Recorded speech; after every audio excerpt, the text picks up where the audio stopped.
that are located at the side of the stage. We hope you enjoy the show.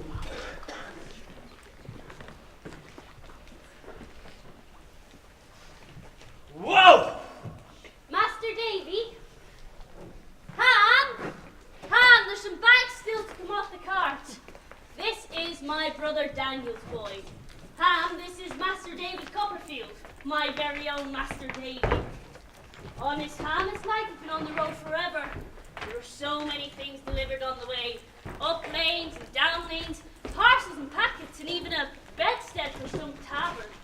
And Bark has had no conversation beyond whistling to himself and snoozing.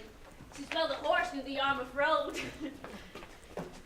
Master Davy. Smell that air!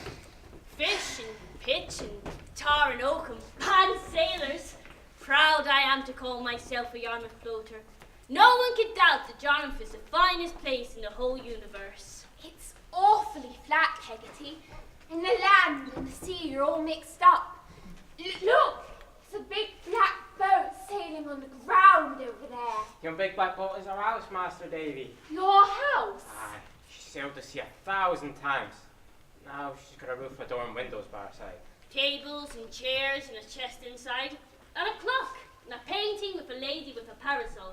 Everything like in a proper house, but all snib and trunk and cosy. It's just like a ship on the sea.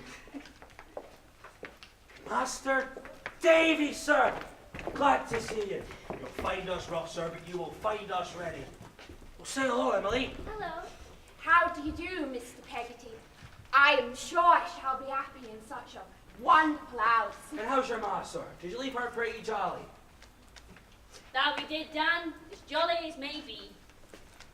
Well, sir, if you can make it out here for 2 weeks, we shall be proud of your company. Come on, Master Davy, we'll stow your gear, and then me will show you around. Sister, you're with us again. Now, we won't be worrying about that little lad now, will we? Don't worry, we'll give him 2 weeks to sea air, good cheer, and plain old vitals. You're right, Dan, we won't. There'll be plenty of time for worrying after, but it is a treat to see you. Little Emily seemed to think a treat of our Master Davy. First bit with him, I thought. You turned matchmaker. Soon be asking you to land me a catch. Bark as a carter's always grinning and nudging and mumbling he's willing, but willing to do what he never do say. Well, Master Davy, I bet you never thought you'd be staying aboard Noah's Ark. Is that why you call your son Ham, then? Because you live in an ark? Bless you, sir, no. His father was my brother Joe. I thought you were his father. No. My brother Joe was his father. But Emily's your daughter. No, sir. Her father was my brother-in-law Tom. Drowned dead, Mr. Peggotty? Drowned dead, Master Davy. Mr. Peggotty adopted Emily and Han Davy, so they not be left poor orphans. And him but a poor man himself, but a man as good as gold and true as steel. Right, there'll be no more of that. I did only what the next man would do. Now, Master Davy, I bet you want to go see the sights of Yarmouth. Emily, take this young gentleman to see the ocean. Come on. Miss Peggotty is very good. Uncle Dan, yes, he is good. He's the best man in the world. If I was ever to be a lady, I'd give him a sky blue coat with diamond buttons, nankeen trousers, a red velvet waistcoat, a cocked hat, a large gold watch, and a box of money. Would, you like to be a lady? Oh, yes, of course. We should all be gentlefolk then. You and me and Uncle, and Tam, and Aunt Peggotty. Oh, we wouldn't mind then, when there comes stormy weather. Not for our own sakes, anyhow. We would for the poor fishermen, to be sure, and we'd help them with money when they come to any hurt. I'll marry you and make you a lady. You must ask my Uncle Dan then. Oh, I know he's not my real father, but he's my adopted dad, so he can say yes when you ask for my hand. Like two young madishes, they love each other as pure and innocent and true and tender as the best kind of love there is. The tide's full in. It'll soon be time for the ebb. Then up jumped the herring, the king of the sea, and he said to the skipper, "You'll never catch me, In this windy old weather, boys, stormy old weather, boys, when the wind blows, we'll all pull together. Young Master David was born on a Friday night like this. The clock struck 12 and he began to cry simultaneous. Some folks say that babes born of that day and hour are unlucky and have the gift to see ghosts. Lord Davy, do you be seeing ghosts? No, Ham, never. You're never born to be unlucky either, that I warned. Young David's father passed away 6 months before we were born. And so that, Davy, you were born to be a blessing and a comfort to your dear mother. And who could think it otherwise? No one, save perhaps one. That for the daftest and maddest of causes. Well, mad it must be for anyone to take a gun against our Davy. An aunt of Davy's father, Miss Betsy Trotwood by name, got herself wed to someone who was much younger than her, who was very handsome. Well, handsome is as handsome does, I always say. Just so, Dan. Was said he beat Miss Betsy Trotwood and threatened her till she couldn't stand it no. And then he rode about on elephants and baboons till he passed. Miss Betsy was so grieved by the news that she retired and moved to a seaside cottage in Dover. Davy's father was a favourite of hers, but she took against marrying and refused to visit.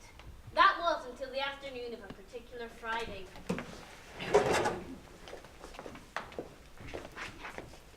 Is this the house? The rookery? Oh, David Copperfield, what were you thinking of? Calling this house of yours the rookery? What folly! And more folly to get yourself married. Married indeed to a wax doll half your age, and then to father a child and then to die? Folly! Nothing but folly. Oh, David Copperfield, what were you thinking of? Oh, Peggotty. Mrs. David Copperfield, I'm your late husband's aunt. Oh, yes, Miss Trotwood. Why, bless my heart! You are very baby. Why in the name of heaven do you call this house the rookery? There's not a rook near it. The name was my dear late husband's choice. Cookery would have been more to the purpose. The rookery, that was David Copperfield all over. That was David Copperfield from head to foot. Calls the house a rookery when there's not a bird to be seen. What do you call your girl? I don't know that it will be a girl, Miss Trotwood. Bless the baby. I don't mean that. I mean your servant. Oh, Peggotty. Peggotty? Do you mean to say, child, that any human being has went into a Christian church and got herself named Peggotty? Peggotty, here, Peggotty. Your mistress is unwell. Fetch some tea and don't dawdle. Now, you were saying about this child being born a girl. Never doubt that it will be a girl. I have a presentiment that it must be born a girl. Now, when's this girl born? Perhaps a boy. Don't contradict. It is a girl. From the moment of this girl's birth, child, I intend to be her friend and her godmother. Oh, and I beg you call her Betsy Trotwood Copperfield. There must be no mistakes with this Betsy Trotwood. She must be well brought up, well guarded. She will not repose foolish confidences where they are not deserved. I shall make that my care. Oh, dear, ma'am, can you help me here? Oh, be quiet, girl, and talking to your mistress. You're talking to yourself, Lord. She's in a swoon. Call for the doctor. Upstairs with you, mistress. It's a girl. It's a girl. It's a girl. It shall be a girl. It shall be a girl. It shall be a girl. It's a girl. It's a girl. It's a girl. It shall be a girl. It shall be a girl. It's a girl. Ma'am, congratulations. It's all over. The baby's born. How is she? As comfortable as a young mother can be. And she? How is she? She? The baby, how is she? She? She ain't a she. It's a boy. A boy? What nonsense! What absolute nonsense! What sort of doctor are you? And Miss Betsy Trotwood was gone, all the way back to Dover. You lay in your basket and her mother lay in her bed.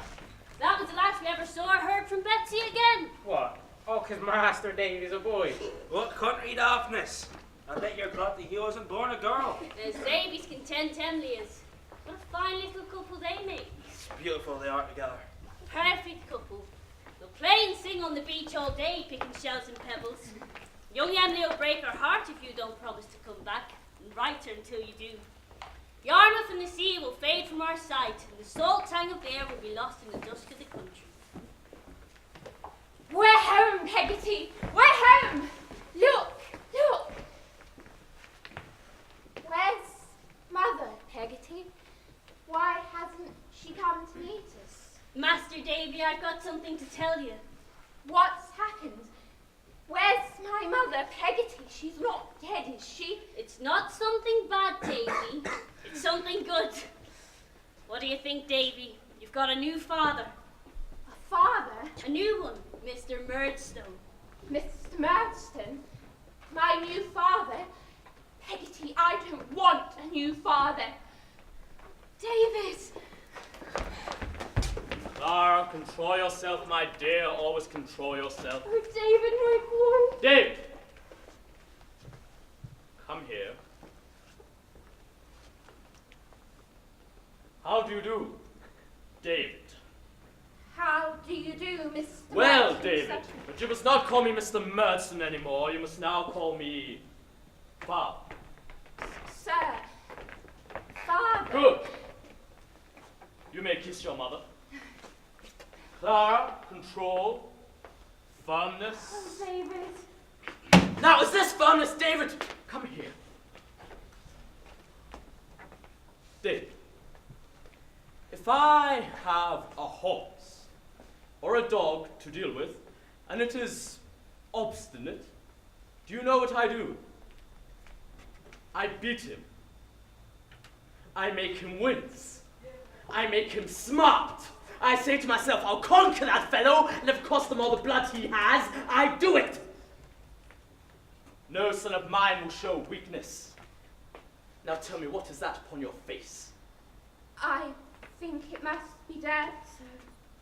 You've a great deal of intelligence for a little fellow. Here, take this handkerchief. Wipe your face. Clara, you will not be distressed anymore, I hope. We will soon improve of useful humours.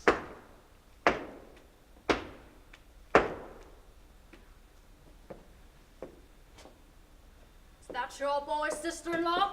Why, Davy, this is your new aunt, Mr. Murdstone's sister, Jane.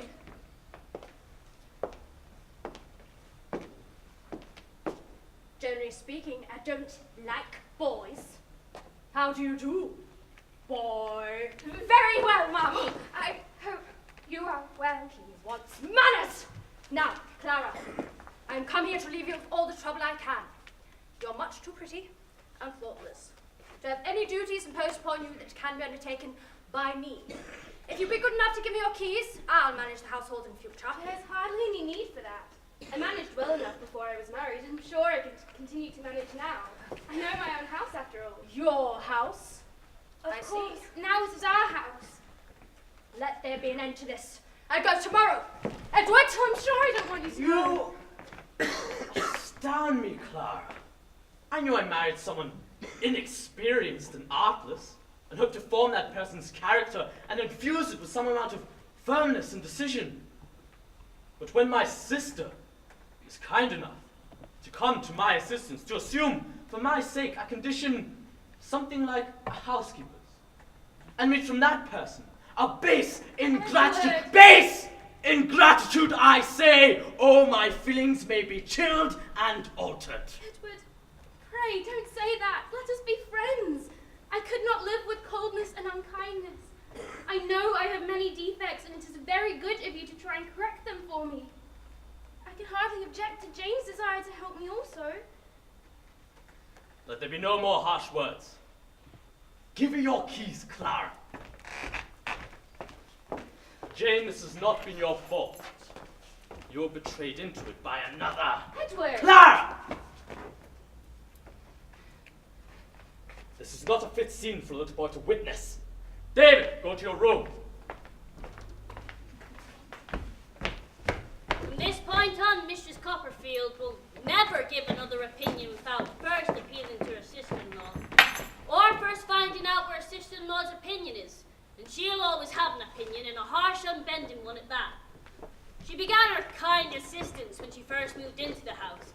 It consists mainly of moving everything in the storeroom to another place, making havoc of old arrangements with local tradesfolk, and getting up earlier than everyone else in the morning to plunge into the servants' bedrooms on the suspicion,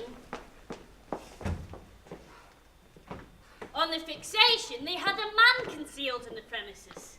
Aggravating, but daft more than serious. Serious was when she turned her eye on Davy. The boy. The boy, Jane? The boy should be sent away to a school. A school? But Davy learns well enough here at home. The boy should be sent away. Jane, enough! I shall be the judge. So, Clara, the boy does well enough at home. Yes, indeed, my Then dear. let us see, shall we? David, come here. Bring your Latin grammar. Yes, sir. Is this his present lesson? There. Translate.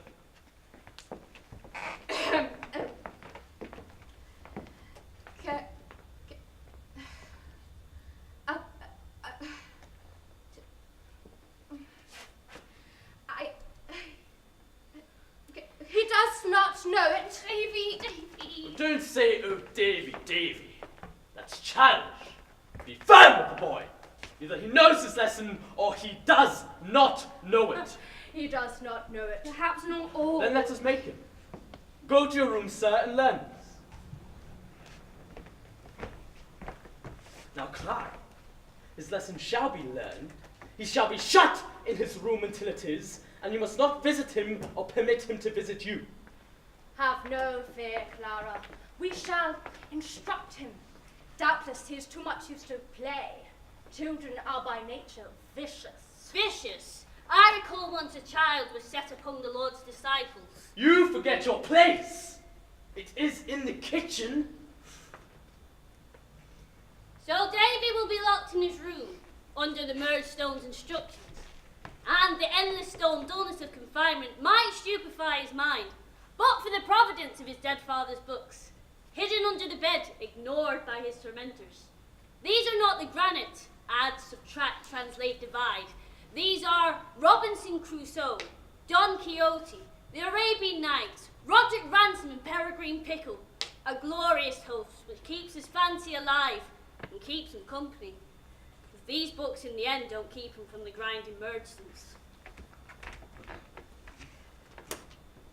The Grand Vizier had a daughter, Scheherazade, a lady of courage, wit, and penetration, was so prodigious a memory that she never exceeded any. And her verses exceeded the best poets of the time. Now, it was the cruel custom of the Sultan in those days to wed a new wife every night in the morning, have her strangled. But Scheherazade had a design to stop the course of this barbarity. I was flogged myself, Clara. It did me no harm, as you can see. Yes, dear, but David, come here. Let us see what you have learned today.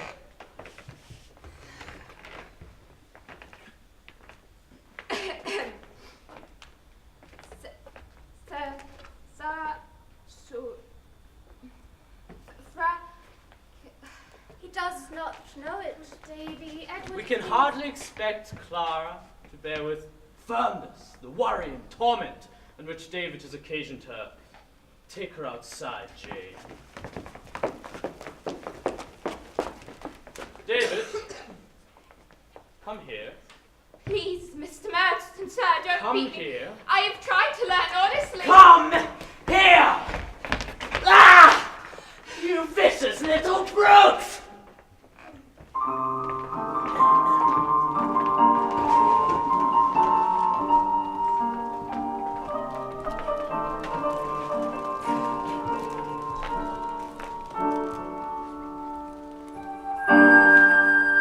Put this round your neck.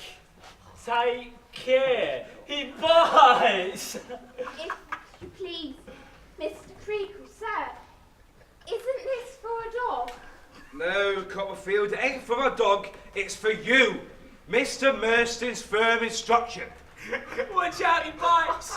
Who promised it? Now, I know Mr. Murdston, and a worthy man he is. A man of firm, strong character, Mr. Merson. He knows me, and I know him. You will know me soon. Oh, yes, boy. You will know me soon. You will know that I'm impermeable. I say, then I do. And when I say you'll do a thing, by gravel, I'll have it done! He wears a wig, you know. What? Creakle. I'm Traddles. What's this for? You a dog or what? Oh, come on, boy, roll over. I'll be taking you walks and call you cows. Oh, give us a paw. Stop that! Step off. You boys, stop sniffing. What is your name? Copperfield. Give sir. me that placard. If you please. Never mind what he said. Give it here. This is a jolly shame. Copperfield shall sleep in my dormitory and I shall be his friend to take his things up. I am pleased to meet you, Copperfield. I am Steerforth. I am pleased to meet you, Steerforth. Have you money with you, Copperfield? I will look after it if you like, though I won't if you don't like. Oh, please. Would you like to spend anything now? You can if you like, you know. A couple of shillings on some almond cakes for the dormitory, perhaps. Oh, yes, of course. And some currant wine as well, just say the word. Why, yes. A shilling or so on biscuits and another on fruit. I say, young Copperfield, you're going it. You really ought to try and make it stretch, you know. But look here. You've not to worry about Creakle and the other boys and so forth. I'll look after you, young'un. As long as we're together, you can rely on Steerforth. Creakle, our iron-hard headmaster, is a dunce. His only skill is flogging boys and roaring. What I say, I do. Half the boys are beat before the day's even begun, and the other half before it's even ended. Only Steerforth is exempt. Creak would not dare face that cool, stern, matchless courage. Steerforth's his best scholar, and his best connected scholar, and Creakle's too bankrupt not to toady for all he's worth. Steerforth dines with him. Steerforth walks to church with him. Steerforth dances with his daughters. Copperfield, Steerforth? your father is dead, I believe. Yes, Steerforth. And so is my father. This must be what unites us so. We are both pampered by our mothers. Tell me, Copperfield, you haven't got a sister, have you? No, Steerforth. It is a pity. I would picture her as a pretty, timid, bright-eyed sort of girl. I should have liked to have known her. Oh well. Sorry, Steerforth. Silence, open your books! Now, boys, take care what you're about. Come fresh up to lessons, or I'll come fresh up to punishments. I won't flinch, oh no, I won't flinch. Get yourselves good marks for your work, boys. I shall give you marks. Oh, yes, I shall give you marks. You, Copperfield, here. Now, Copperfield, you are said to be known for biting. Well, I am known for biting too. What do you think of that for a tooth, eh? Is it a sharp tooth, eh? Is it a double tooth, eh? It is a wisdom tooth. A wisdom tooth. Do you feel it bite, eh? Do you feel it bite? But Copperfield, where's your sign? Where's your sign, you insolent boy? I took it off him. It was a jolly shame. What? You took it off him? Well done, Steerforth. Well done, I say. The wretched thing would have got in the way of my cane. Would have got in the way of my wisdom. We wouldn't want Copperfield denied my wisdom, would we, eh? What we Traddles, you stupid, staring boy!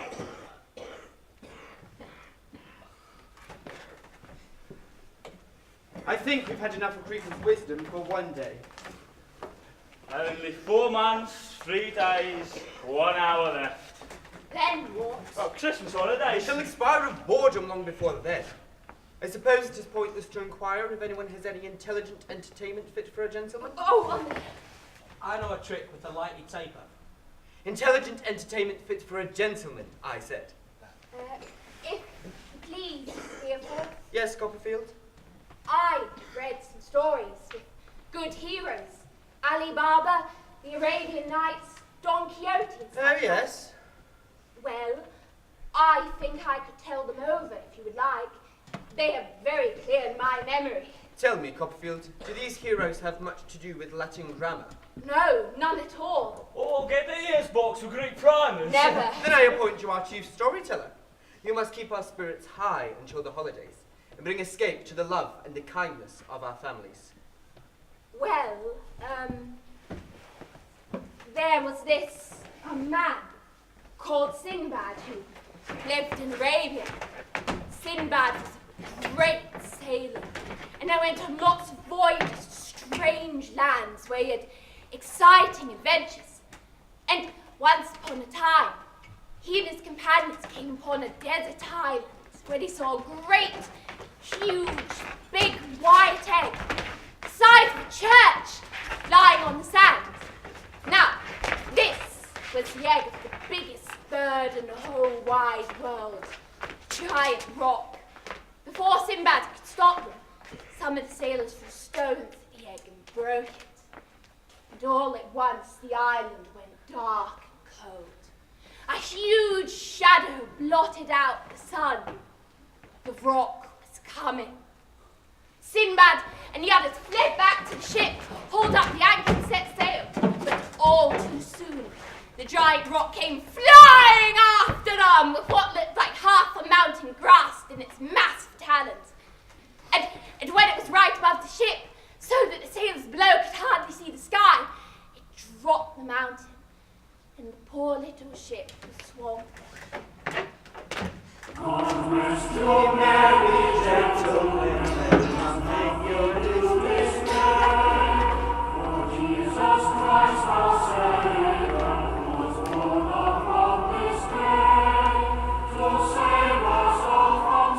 Master Davy! Peggotty!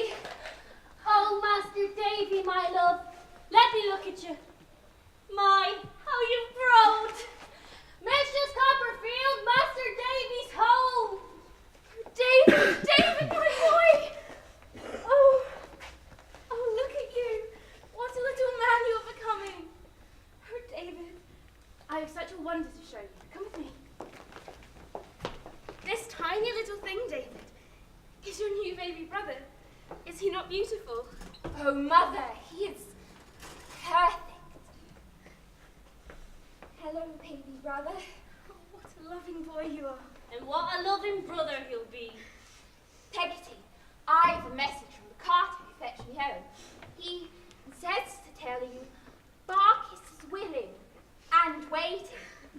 Drat the man! He wants to marry me! Mistress Copperfield, have you ever heard such a proposal? Barkis is willing, indeed. Why, Davy, Peggotty has made a catch. Barkis is willing and waiting. The baby! What is it? That the boy's got the baby! Edward! Edward! What is this? My dear. Edward, the boy was holding your baby. Clara, is this true? Surely there's no harm. Never touch my baby again, do you hear? Never! Mr. Murdstone, he's old brother. Your place is in the kitchen!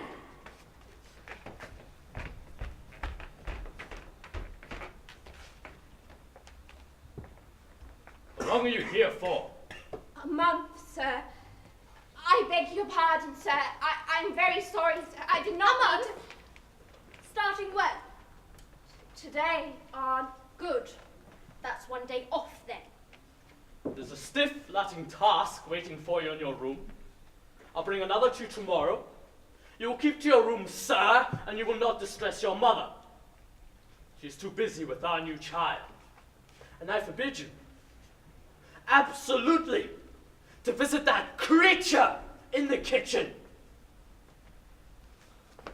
What have I done? Cried the miserable Aladdin to be treated with such severity?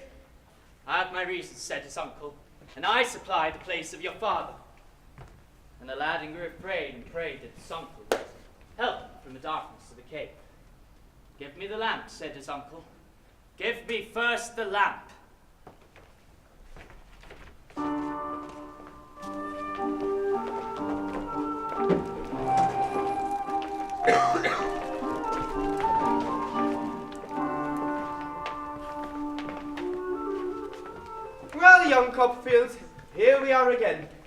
trust the Christmas jollities with your indulgent mamma have not been entirely exhausting, and that you've kept up with your reading. I rely upon you for that, you know, I really do. Do you see a fourth eye have, you know? Well? Well, on one of Sinbad's voyages, he had to escape from a giant man Oh yeah, how? in a rowing boat. Well, come on then. The giant man was as tall as a palm tree, with one eye in the middle of his forehead, as red as a burning coal. His teeth were long and sharp, his ears like an elephant, and his nails like the talons of a great bird. Silence, open your butts! You wear a wig. Now, boys, take care. Come fresh up to lessons, or I'll come fresh up to punishments. Get yourselves good marks, boys, or I shall give you marks. Oh, yes, I shall give you marks. You, Traddles, what do you think of that for a tooth, eh? It is a wisdom tooth. A wisdom tooth. Do you feel it bite, eh? Do you feel it bite, Traddles, you stupid staring boy? The wine of Mr. Creakle's wisdom has not improved with age. Copperfield, come here to me. I'm not going to beat you. I have something particular hard to impart, Copperfield. Sir, A gritty lesson, I fear, Copperfield, but we all have to learn it. When you came away from home, was your mama well? yes, sir. I have to tell you, she's now very ill. Sir, Very dangerously ill. Mr. Creakle. Copperfield, she is dead. Abide with me, fast falls the eventide. The darkness deepens, Lord, with me abide.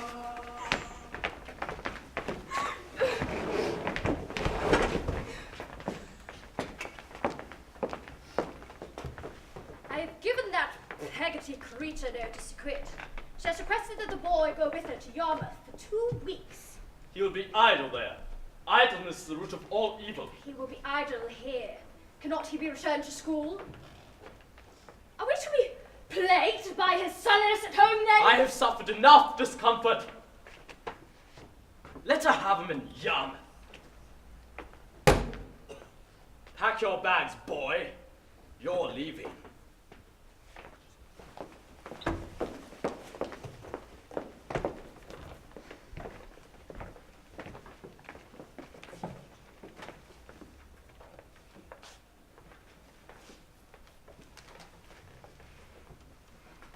Master Davy Ham! Emily, come see who's here. Your hand, sir. Welcome aboard.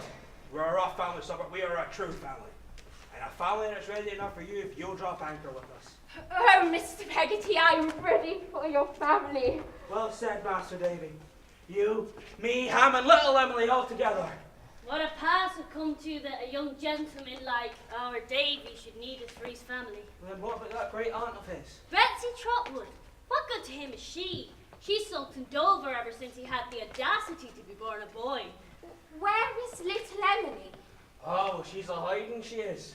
A little puss it is. Hiding? Hiding from me, you mean? Why? A little puss indeed. Well, Brother Daniel, if it was to be a family for young Davy, then you should know. You're looking at a finance woman. Barkis and Willens waited long enough, but to be married.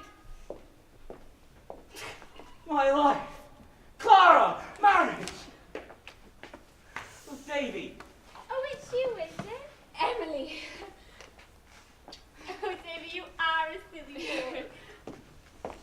Davy's little sweetheart's growing up. Aye, well, she likes to play the little woman. He'll love her all the more for it. Well, then he'd better come back and wed her then, eh? She could do worse, Dan. Much worse. Will you write me when I'm at school again, Em? Go on, Davy, what would I write about? Well, what you've been doing, what Mr. Peggotty was about, and Ham. I'll have been to school and done needlework. Uncle Dan will have been sorting crabs and crawfish and ham repairing boats. You know all that, and I've told it to you. Now, why would you want me to write it? When I'm at school, I'll want reminding. Oh, you mean if I don't write, you forget all about me? No, but if you write, I'll see the sky again, smell the sea, and I'll see the boathouse and the family, and I'll see you, Emily. Oh, you must make friends at school, Davy. I have a friend, and a really special one too. Steerforth, the best boy in school. He's astonishingly clever. He knows everything. He's the best cricketer you ever saw. He'll give you as many men as you like at drafts, still win easily. He sings and he plays. And he's handsome, he's noble, he's generous, and he's brave. He is my friend, Emily, and he is the most perfect gentleman you could ever wish to see. Then I should wish to see him, Davy, if he is your friend. I will write to you about here, and you must write to me about there. I'll tell you all about Uncle Dan and Han, and you will tell me about Steerforth and your school. School? You will not return to school. Education is costly. To the young, this should be a world for action. Do you know what a counting house is? No? Then it is time to learn. I've secured your employment in one, Murdstone and Grimsby's. It's in London, so you are provided for. Do not unpack your bags. 10 green bottles sitting on a wall. 10 green bottles sitting on a wall. And if one green bottle should accidentally fall, there'd be 9 green bottles sitting on a wall. You the new boy? Copperfield. What was Murdstone? No, Copperfield. What do we do here? Bottles. We clean bottles. Is that all? Well, we caught bottles. Seal bottles. Great bottles. There's a lot of variety. With bottles. What he learned here is learned in minutes. After that, bottles. Nothing more is taught me. I have no books, I have no friends, and no one cares for me. I am alone. My life is being bottled up.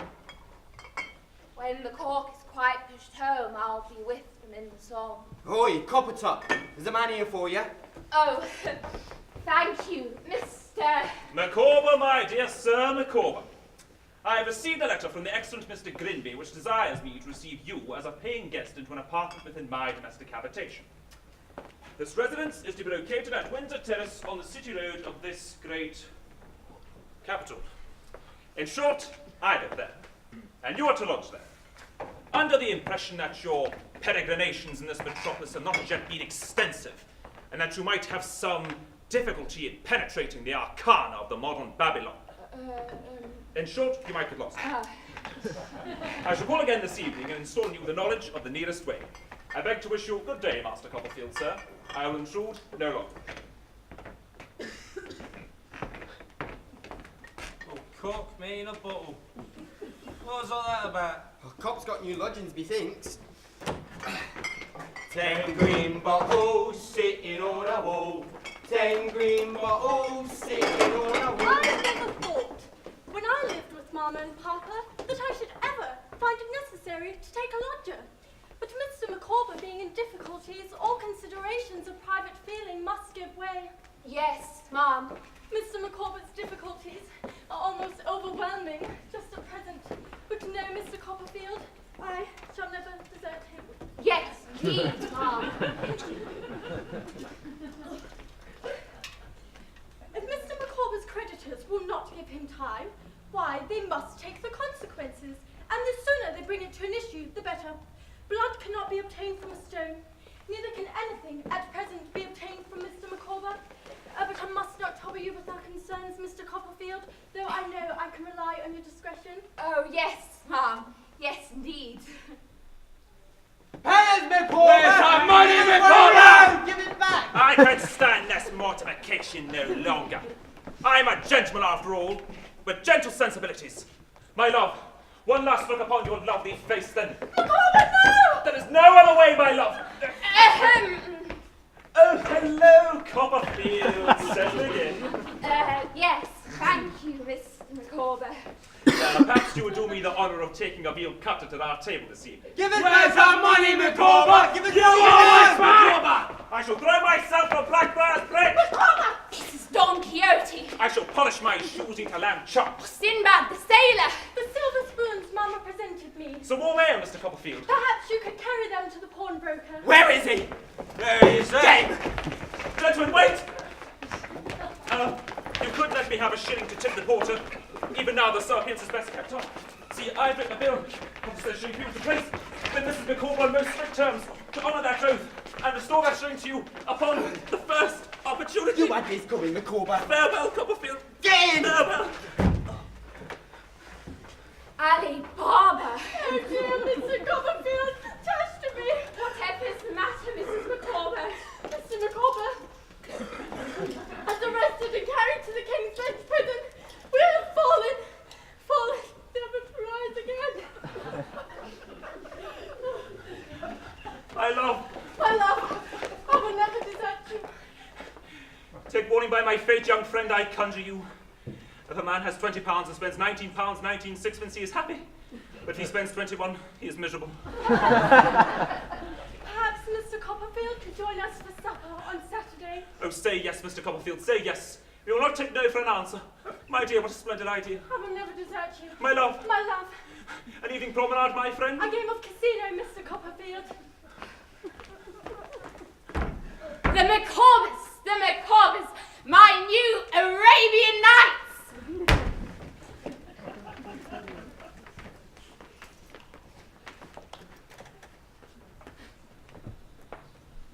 I am emancipated, Mr. Copperfield, unfettered, and my autonomy restored under the Insolvent Debtors Act of the Houses of Parliament. In short, I am free. We are to go to Plymouth, Mr. Copperfield.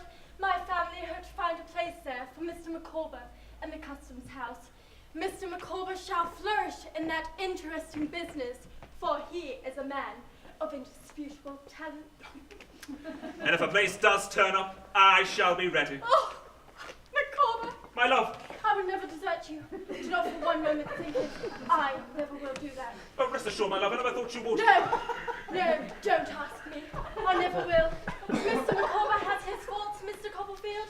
He has been improvident, but I will never desert him. Copperfield, farewell. Every happiness and prosperity. Let my blighted destiny be a warning to you.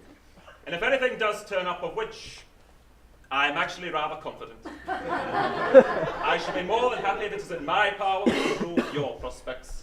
And now, adieu, mon brave. Adieu. Caught me in a bottle. What's that about? I don't know. But I tell you what, Coppertop needs new lodgings. 10 green bottles sitting on a wall. No, I don't want lodgings. I want to run away.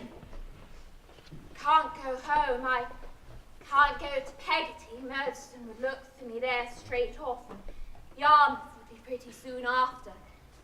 And I've no one else except that great Aunt Betsy Peggotty told me of. I'll run to Aunt Betsy and Dover.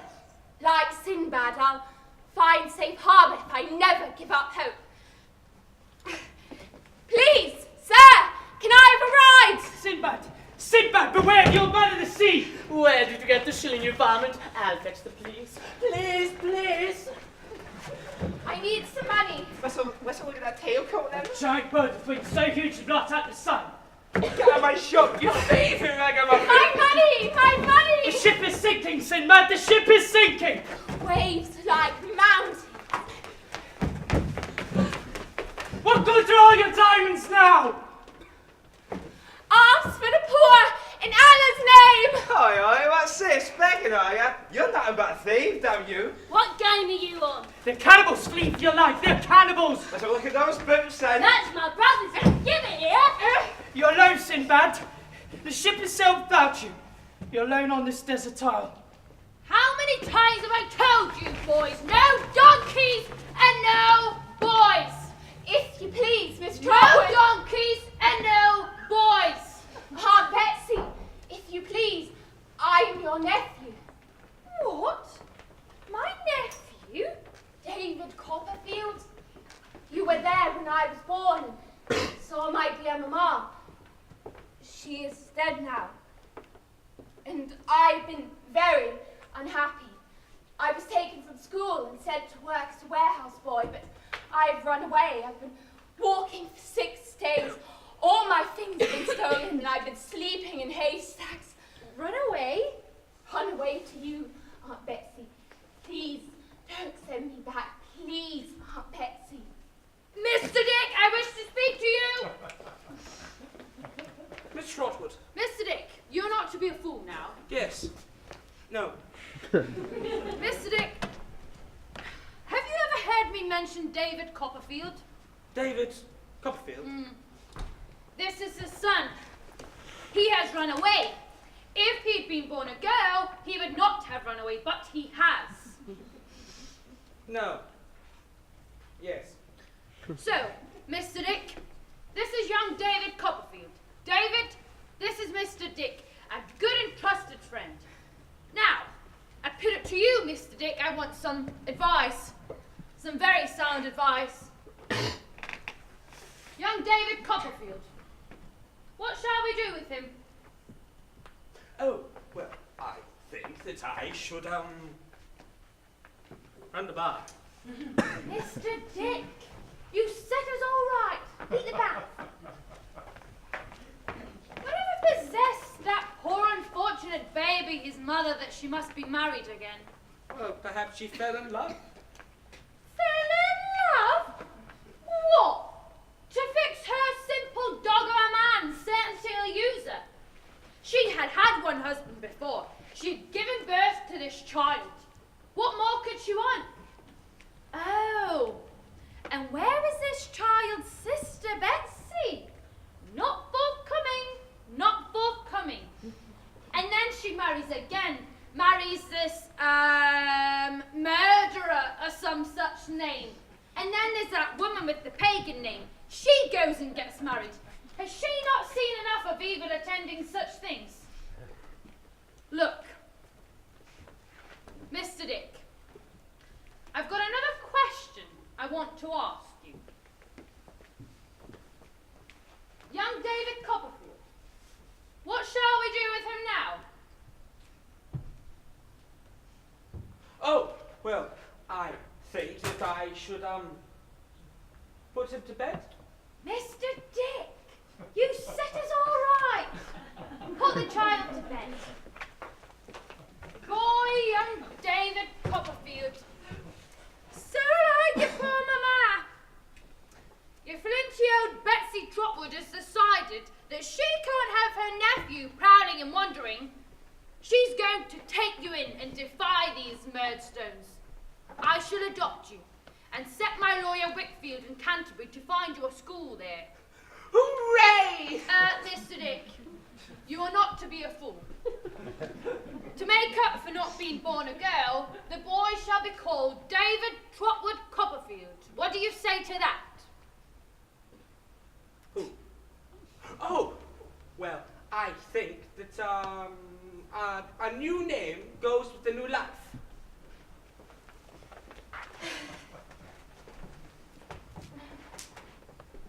Sinbad, you're home.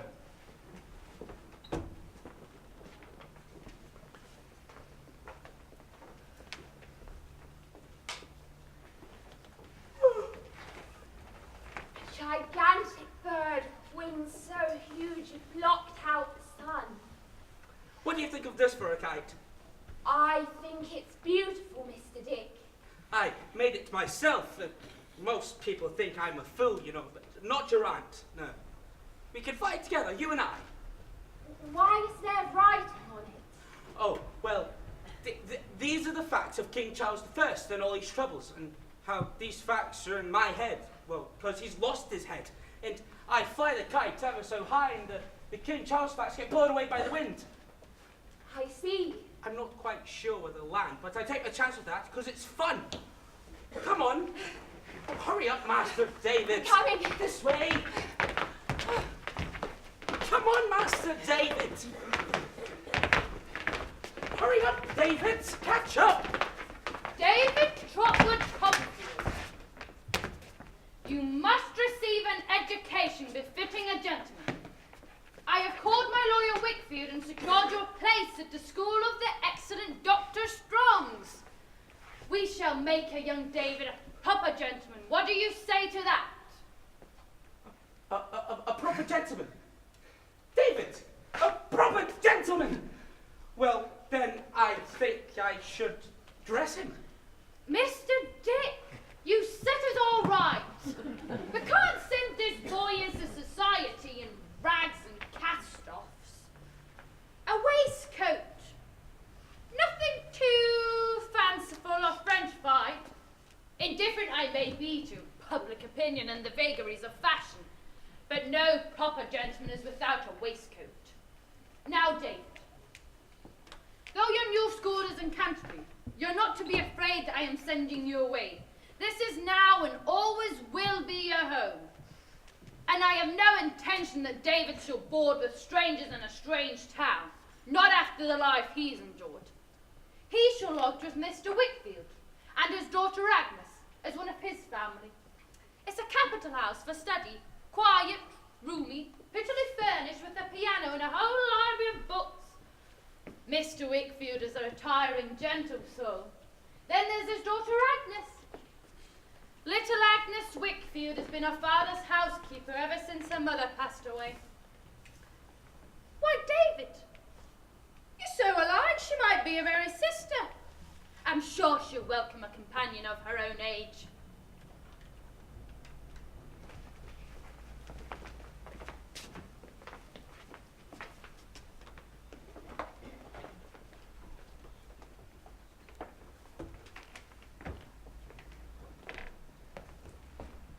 Geography could do better. Agnes, Dr. Strong's school's excellent. So different from the last school, but the master beats us every day. Dr. Strong beats no one. Steady appears in all things to do on in good faith with his boys, and we do our best to do him credit.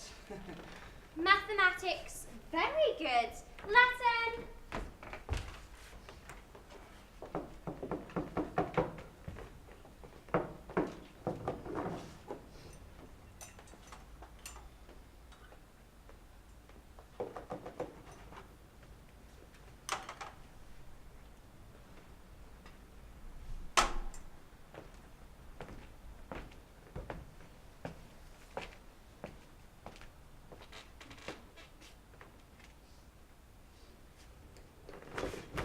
Oh, good evening, Master Copperfield.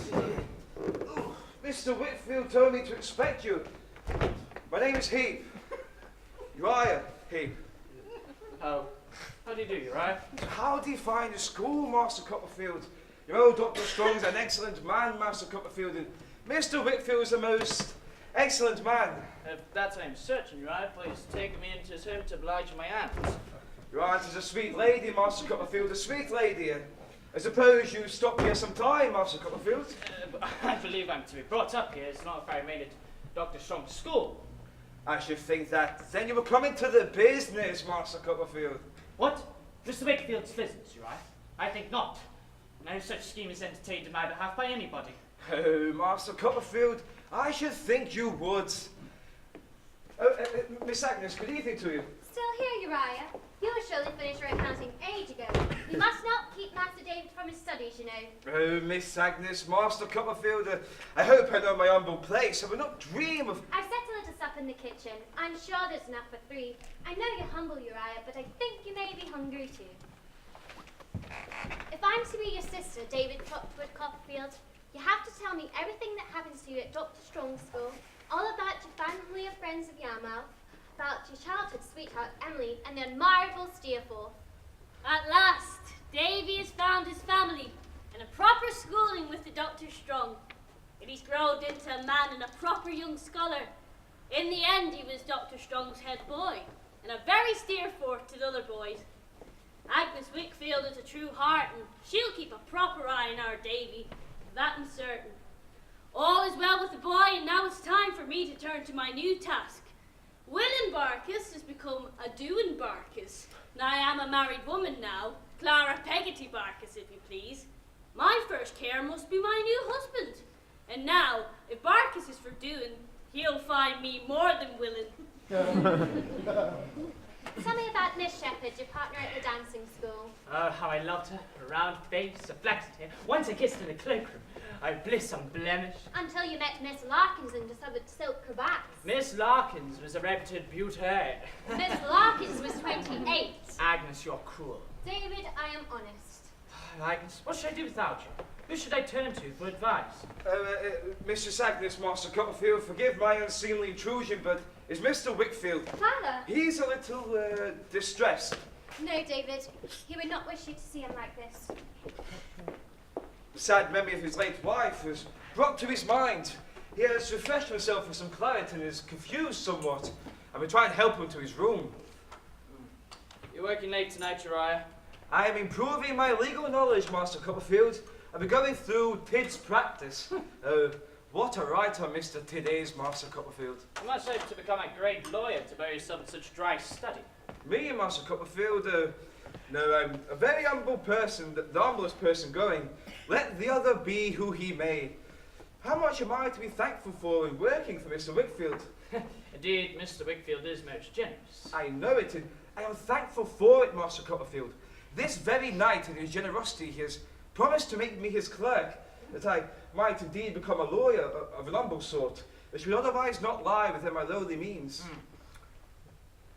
Perhaps one day Mr. Wickfield's generosity may make you a partner in his business, Uriah. No, Master Copperfield, I am much too humble for that. Besides, who am I to compete with a rival such as yourself? I am not your rival. No, Master Copperfield. Won't Mr. Wickfield make you his partner once you and Miss Agnes are married? What? Miss Wickfield is very dear to me, Uriah. As a sister, and only as a sister, I assure you, and I don't intend to marry her for a partnership. Yet, everyone must have an admiration for Miss Agnes. Why, yes, indeed. Everyone, however humble. Miss Agnes, Mr. Wickfield is settled. Yes, thank you. Good night, Uriah. Good night, Miss Master Copperfield.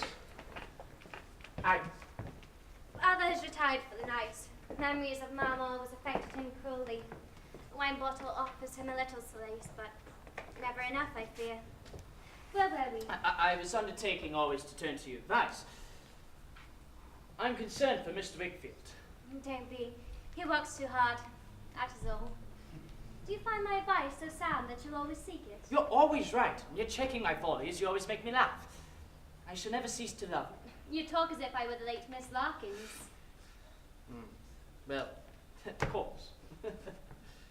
Well, Miss Larkins, abuse my confidences, if you will, but I'll go and find you just the same. You cannot stop me. Whenever I fall into trouble or fall in love, I shall always tell you, even when I come to fall in love in earnest. But you've always been in earnest. Oh, stop! Times have changed since I was a green schoolboy. No, a mocking one that I, David Copperfield, have been invited as an article clerk and a firm of Spenlow and Jorkins, but no less a personage than Mr. Spenlow himself. Yes. To provide an escort to his dismal daughter Dora to an even more dismal ball when she comes home from a dismal finishing school in Paris. Is she so awful then? She's Spenlow's daughter, Agnes. Now it's you who cruel David, condemning a poor girl you've never met before. It would serve you right if she was beautiful and charming and spurned you completely. Beautiful and charming. Have you seen old Spenlow? My God, Agnes, have you ever seen such curls? I love them. Mr. Copperfield? Shall we go a walk, Miss Spenlow? My father is quite absurd, Mr. Copperfield. Do you know, he dislikes me walking in the garden in the morning because he thinks it's too early for the day to be properly aired. I tell him I must go out. It's the brightest time to walk. It's the only time to walk. Don't you think so? Why, it's very bright to me this evening, though before I saw you it seemed quite dark. Do you mean a compliment, or that the weather has changed? The weather, no, but it was no compliment. Miss Spenlow, please, it was the plain truth. Mr. Copperfield, my little dog Jip has run off. Would you help me look for him? I think he may be in the shrubbery. My God, such bright eyes, such light voice, such gay laugh. She's a goddess, a sylph, a fairy. I don't know what she is. She's waiting for you in the shrubbery. Go on. Here, dear David. How lovable you are. Miss Agnes, your father. He's down.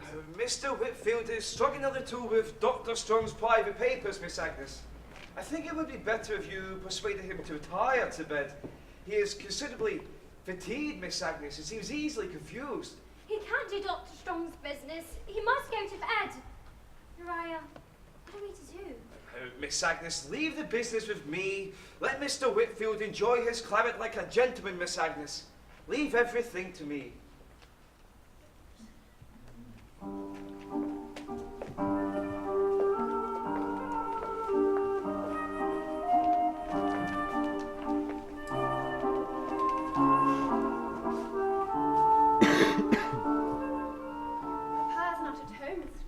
I'm afraid you'll have to make do with my poor conversation. I hope you're not disappointed. No, quite the contrary. Do you mean you'll be disappointed with Papa? No. Yes, please, Miss Spinner, I'm on the rack. You do seem a little agitated. Agitated? I'm like to die! Surely you must know, Miss Spinner. Dora, I idolize, I worship, I love you. I love you and I cannot bear it. I've loved you ever since first I saw you, every minute, night and day. I shall always love you, every minute to distraction. Lovers have loved before, and lovers will love again, but no lovers ever loved, might, could, or should ever love more than I love you, my Dora. Well, then I suppose we should consider ourselves engaged. Engaged? Then you have some feeling for me. Oh, darling David, didn't you know? Of course I do. Oh, Dora, you've made me the happiest of men. When may I speak to your father? My father? Oh, he has only just had me back from Paris. I don't think he's quite ready to lose me just yet. Let us be secret for a little. You think you won't approve of me? I think he will love you once I have softened him. And until then? Until then, my dearest David, do you know, I think that dog has run off into the shrubbery.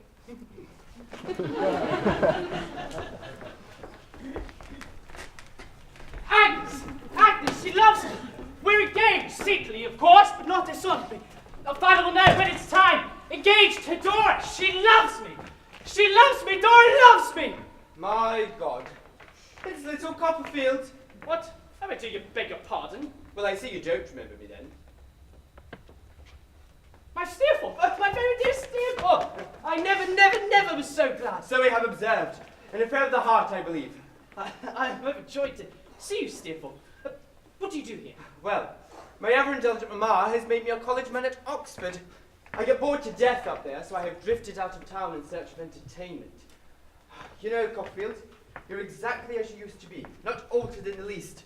Tell me, what are you about? Oh, well, I've been adopted by my great aunt, who has given me an education and purchased me a place for the law practice. And I've fallen in love with the daughter of one of the partners, and Steerforth, she will have me. And today I'm off to share my joyful news with my friends in Yarmouth. What? The quaint and jolly fisherfolk? My special family, Dan Peggotty, his nephew Ham, and his pretty little niece Emily. Steerforth, they're this entertainment you seek to find. Come with me. Master Davy, boy. Emily, this be the gentleman you heard so much on. Master Davy's friend, Mr. Steerforth. Now shame upon you, Copperfield. You did not tell me that Mr. Peggotty's gentle niece was the brightest sea nymph in all of Yarmouth Shore. Gentlemen, you join me and us on the greatest night of our lives, as was ever will be. I have to beg your pardon, sirs, because I'm a boiled shellfish and I can't say any more. You see, Davy, Mr. Steelforth, a certain person has not let Emily since her father was drowned dead. Seen our Bobby, a young girl and a woman. It's a rough chap, but my build. He's solidly but honest on the whole. This blessed tarpaulin here's gone lost his heart to our little Emily. And though she's known them all these years, that she's as free as a fish to choose who she wants. She said that she'll be his wife. Oh, Emily, my hand. Ham, may you both be blessed and happy. My hand too. Ham and Emily, I give you joy. Mr. Peggotty, you are a thoroughly good fellow. What more can I wish? My sometime sweetheart and lifetime love with Ham, which I found with my Dora. Thank you, my sweet Davy. I hope your Dora knows the goodness of the heart she's won. It was so good to see you. And your grand friend, Mr. Steerforth. Steerforth? Is he very rich?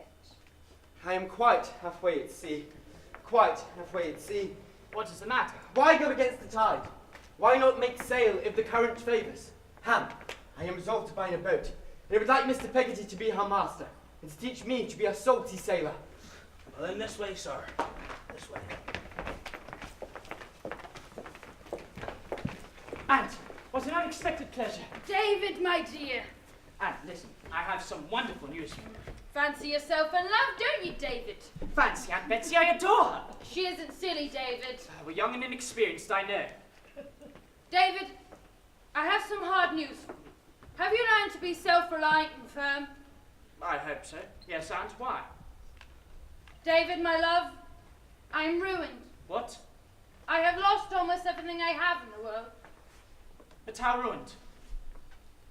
Your old aunt had some property which, on Mr. Wickfield's advice, provided good interest. Again, on Mr. Wickfield's advice, we looked around for some property. Turns out, that advice was not so good after all. We lost some here and some there until... It is all quite fallen to pieces. I still have the cottage, God be praised, so I'm not quite destitute. Mr. Wickfield is quite stunned by this outcome. He's put all future business in the hands of Uriah Heep. And he has made him his partner. Uriah is his partner. And Agnes, what of Agnes? Agnes must continue to look after her father. I think she must forget the prospect of a good marriage, David. I'm so sorry, my boy. This is how we stand. I fear your own prospects must be altered. Go and speak with your beloved Dora. Come, Mr. David. We must act out this play until the end. My God, I've lost. Dora, I've lost her. Dora, I shall never desert you.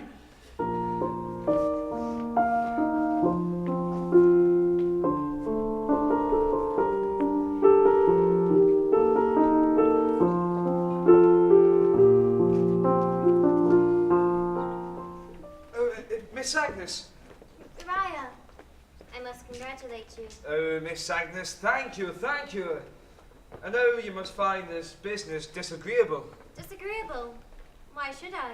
That one so humble should have made himself so indispensable to your papa that he not only make me his partner, but surrenders to me all authority for the conduct of the business. Your ascendancy is very great. In truth, Miss Agnes, it is, isn't it? And do you know, I think your papa's a little afraid of me, Miss Agnes. A little afraid of humble Uriah. I'm sure Papa feels nothing but gratitude. I hope you do not share his fear, Miss Agnes. I would not want to feel repelled by you or resented by you, that I was uncongenial to you. I may be in a position of power, but I am not changed. My humbleness remains as it always was.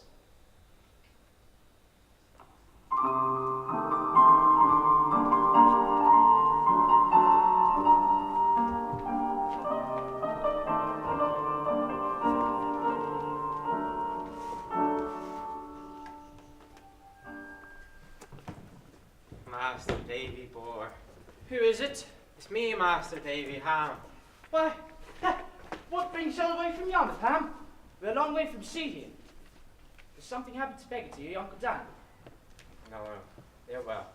She's a gentleman acquaintance of yours, Mr. Steelforth. Steerforth? You know where he might be just now?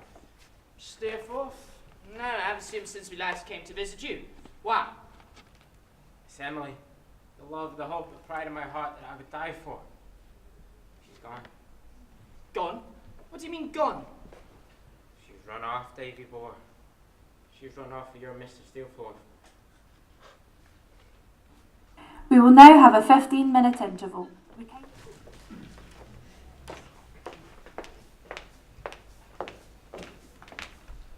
I know with deep regret what has brought you here.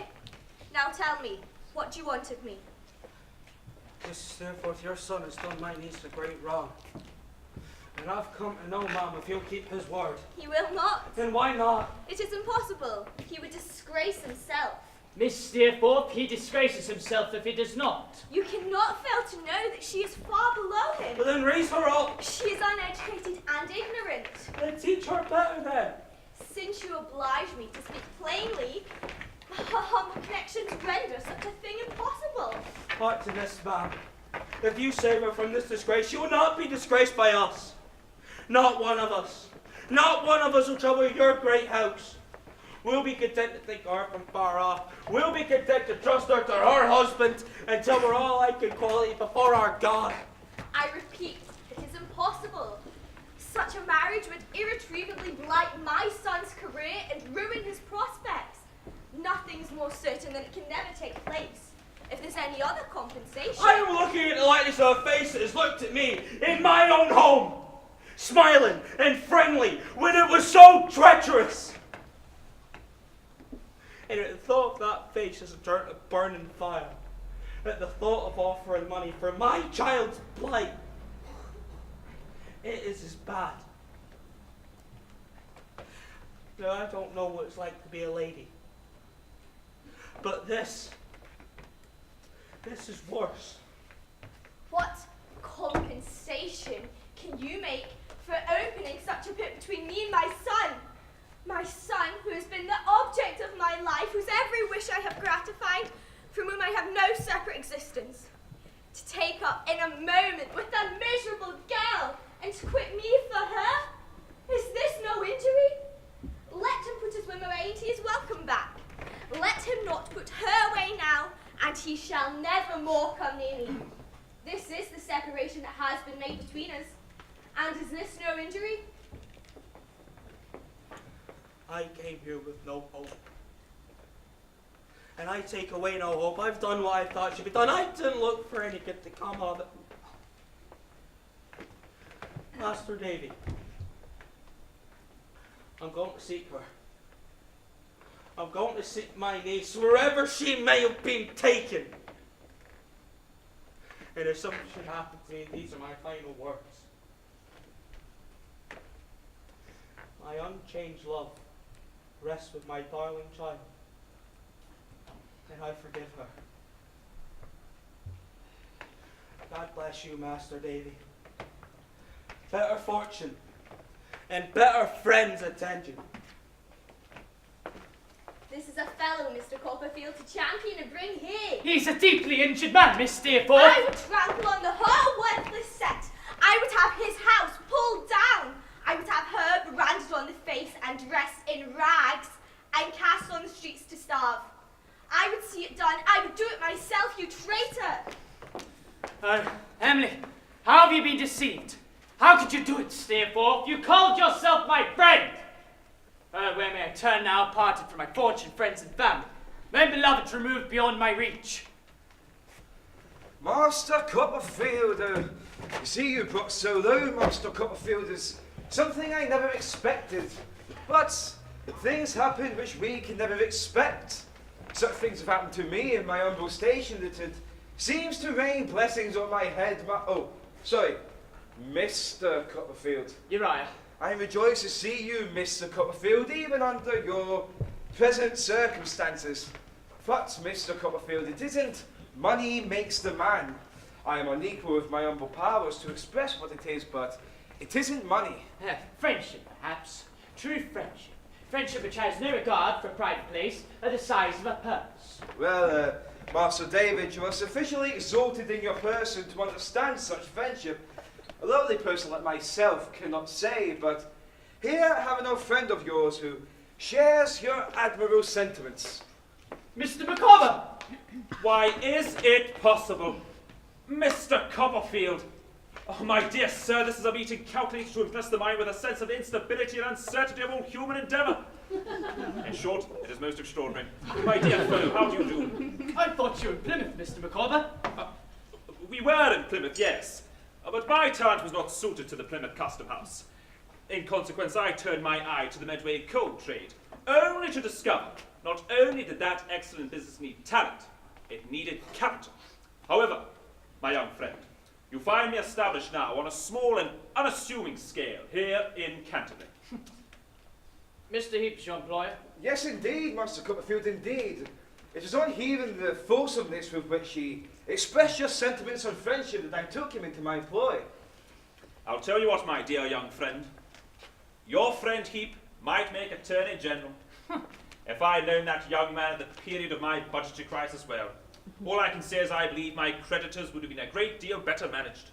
He takes my debts and settles them, against my future emolument in his service.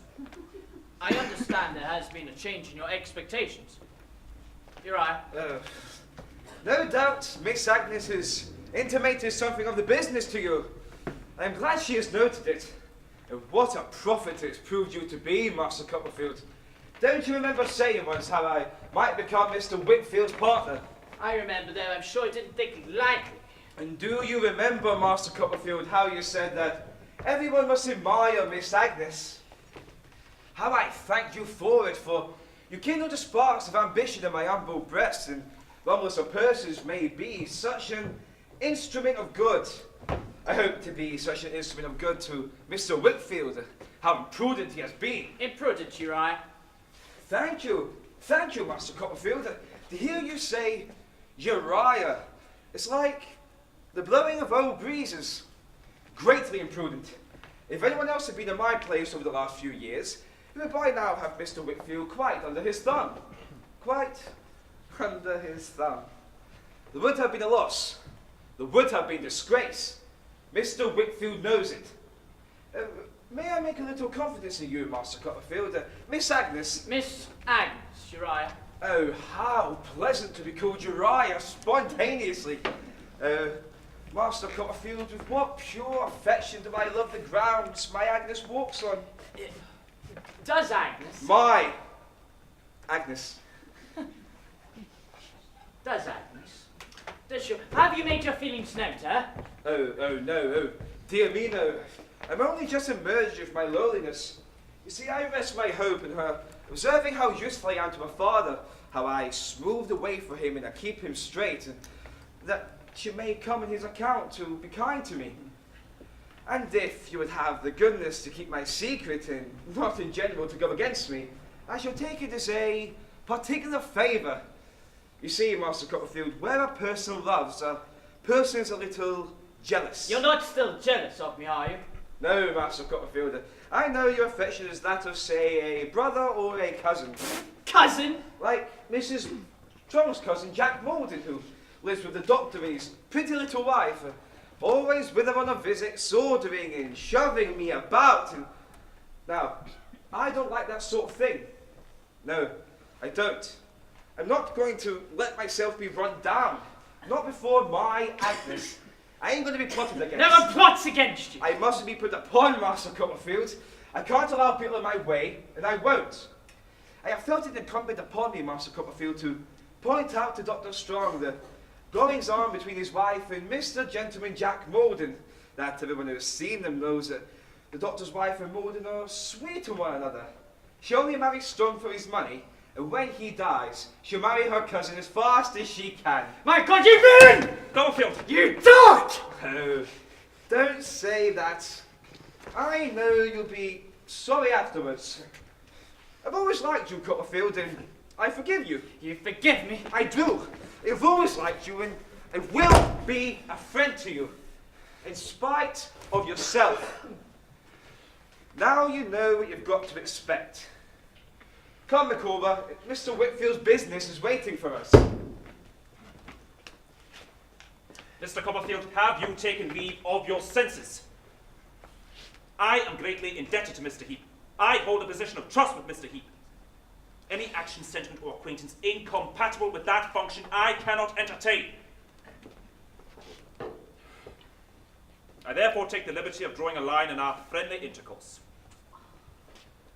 I trust I give no offence.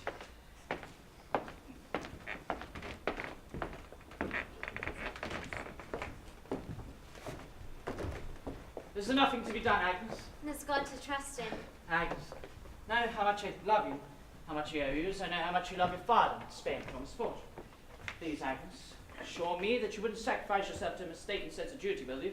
So you have no such thought, Agnes. David, you must attend to your own troubles, your aunt's misfortune and your current circumstances, and your Dora. But you're my sister. No, David, I am not. I am not your sister. We are not family. You must remember that. That us who are with protection must be our first duty. Our family demands our first duty. My duty must be to my father. Then what must I do? Write to Dora's father. Relate plainly all that has taken place. Ask permission to visit. Accept any condition he imposes. Do nothing secret and clandestine. Trust your fidelity and openness. And to Dora. I will, Agnes, as I'll ever trust your good advice. Heaven bless you.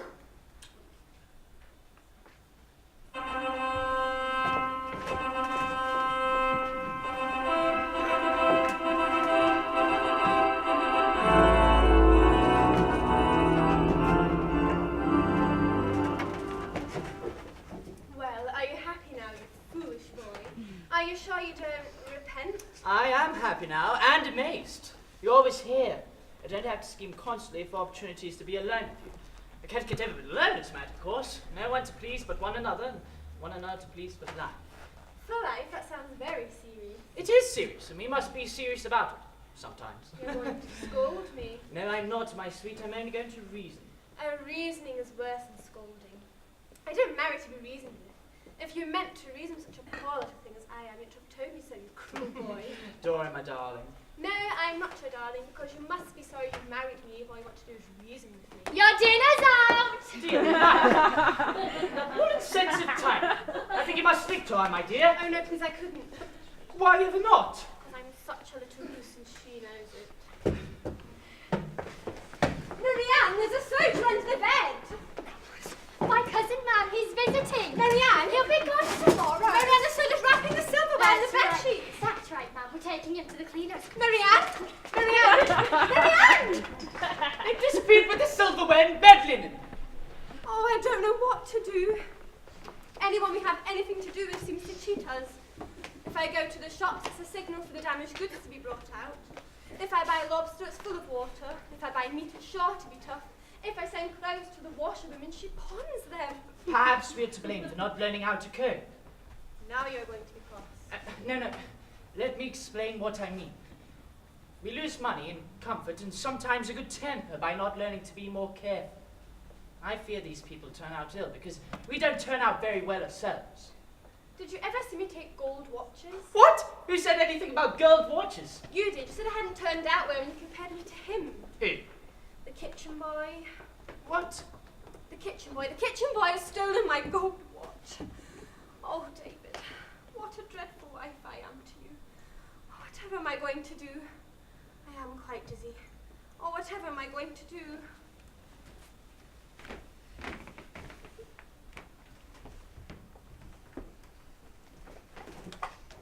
Heaven knows, Aunt. I don't mean to be unreasonable. You must have patience, David. You don't think you can advise and counsel Dora now and then? No! Never asked me such a thing. You've chosen a very affectionate and very pretty child to be your wife. Estimate her by the qualities she has, and not by the qualities she does not. If you can foster new qualities in her, so much the better. If you cannot, then you must accustom yourself to do without. But this is between you two. No one can assist you. This is your future. And this is marriage, David, and heaven bless you in it, for you're a pair of babes in the wood together.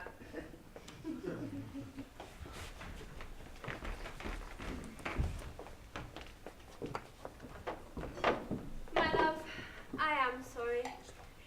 These accounts make my head spin. Will you try to teach me? If all I succeed in is giving you headaches, then I must teach myself first to be a gentler teacher.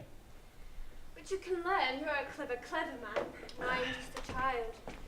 Yet, you know, your foolish child wife loves you. Childlike? Loves you. Did you love her? Indeed, I do.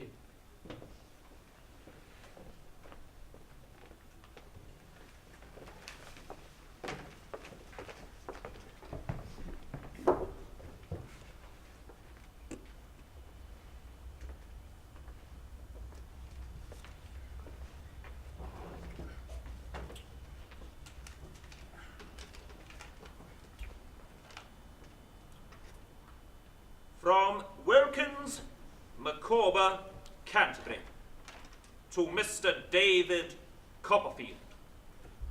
My dear sir, I can walk no more erect before my fellow man. The worm is at its work and will soon dispose of its victim. The sooner, the better. Placed in a mental position of peculiar painfulness, beyond the assuaging reach even of Mrs. Micawber's influence. Dear Mr. Copperfield, you will doubtless be surprised to receive this communication. Mr. Micawber is entirely changed. He is reserved. He is secret. The pecuniary means of meeting our expenses are obtained from him with the greatest difficulty. Mr. Micawber is morose. He is severe. He is estranged.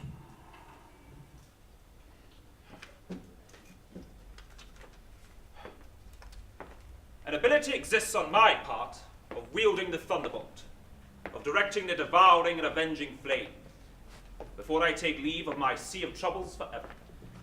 Wielding the thunderbolt and directing the avenging flame. Micawber, what are you about? I shall be outside the south wall of the King's Bench prison, the day after tomorrow, at 7 in the evening. Mr. Micawber. Mr. Copperfield. You are in low spirits. I am, sir. What is the matter, my friend? Your friend. You recall me to my former self. What is the matter? Villainy, baseness, conspiracy, deception, fraud are the matter. And the name of the whole matter is Uriah Heep. The struggle is over. I will lead this life no more. Please, Mr. Micawber. No more! Mr. Copperfield, I have a secret, and I will expose the intolerable ruffian. I am upon his track. Meet me this day week and see me bring him down. Bring your esteemed aunt, Betsy Trotwood. No, Heap. I will lead this life no more.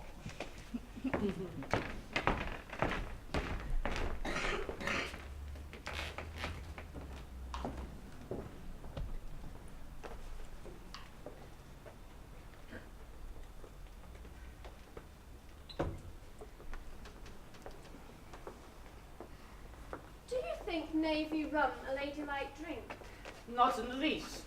Or gin with porter? Good God, no. Why do you ask?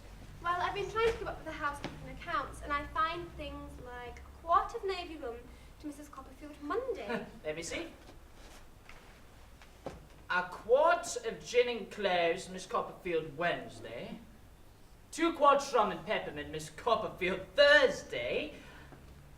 12 bottles of porter, Miss Copperfield Friday. 2 quarts rum and 12 bottles of porter for you, Dora. That's what it says, dearest. I think we must look for a new cook, my sweet. My fortune is owed to you for these last few days. Oh dear, I'll never learn to be wise. You must be cross with me. No, I love it. But I wanted to be wise for you. I know you're trying to make me wise. That's my conceit. I'll try no more. I love you just the way you are.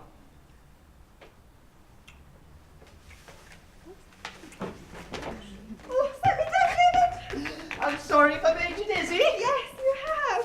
Either you or the baby Oh.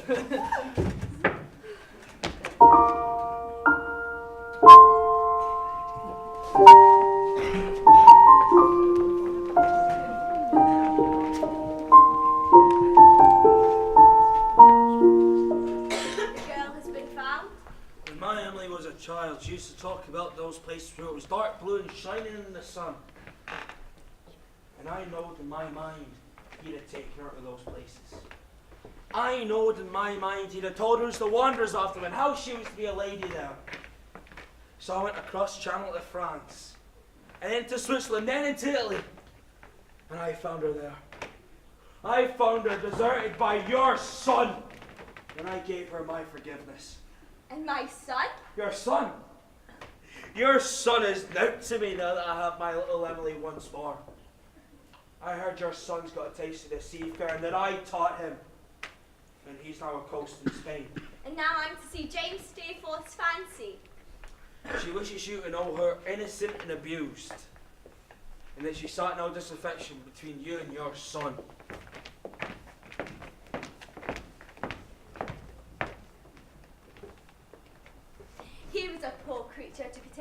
by that mock modesty and hanging head. When you know what I've suffered, and how I am fallen, you may yet show me some compassion, Mom. Do you know what you have done? Did you ever think of the home you have laid waste? Is there a night or day when I did not think of my home? Your home? Do you imagine I bestow a thought upon your home? You were part of the trade in your home, and bought and sold like any other thing you people dealt in. Don't visit my disgrace and shame on folks who are as honourable as you. Have some respect for them, as you're a lady, though you have no mercy for me. I speak of his home. Are you a worthy cause of division between a lady and her son, in a house where you wouldn't be admitted a kitchen girl? Until I met your son, I had been brought up as virtuous as you or any lady. I was going to be the wife of a good man as any gentleman. When your son wearied of me, ma'am, he left me on pretense of returning in a day or so, then wrote proposing I should marry his manservant. When I refused this dishonorable course, I was held by force, and when I escaped, it was poor folk who aided me, not for the reward they might seek from a lady, but because they knew I had been a boatman's daughter. Ma'am, you must know your son and his power over a weak, vain girl, a power he used to deceive me. You must know that I believed and trusted and loved him. You love him? You? I was curious to see what such a thing as you is like. I am satisfied. Oh, uncle. She cannot hurt you, child.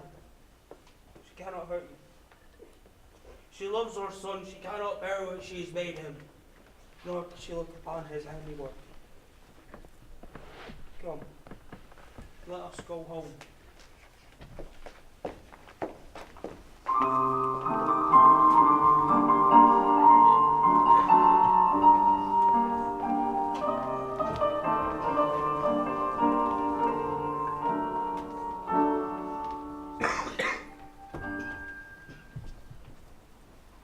Master Davy. Why, it's Han. What news, Han? Is Emily safe? Yeah, she's safe. Where is she? She's in Yarmouth for now. For now? Aye. Uncle Danny reckons there's no future for us in England. Emily's shunned by folks in Yarmouth now. That man's mother, she's cruel, unforgiving, and she has much influence. He's planning a new life in Australia. I'm to lose Jordan, just as the family's made one again. It's all Master Davy. I'm staying. But Han, It ain't that I don't forgive her. I've done that with all my heart. The truth is, I hardly blame her. And that's it, I reckon. I blame myself for having pressing my affections on her. If I hadn't had a promise to marry, we'd still be in our old friendly way. And maybe she would have told me she was tempted, and maybe I'd have saved her. But now, I can only be happy by forgetting what might have been with her, and what can never be now. So, I take the ship for the new life. I'll stop in Yarmouth. and my friend, you're a true man. Any comfort I can give, any service I can render is yours for the asking, you understand? Take leave. You take ship in 6 weeks. Will you give Em this letter? Take her farewell. Won't you see her yourself? Thought of it, and it's best I go. I'll come down to Yarmouth Ham when they're gone. Until then. Till then.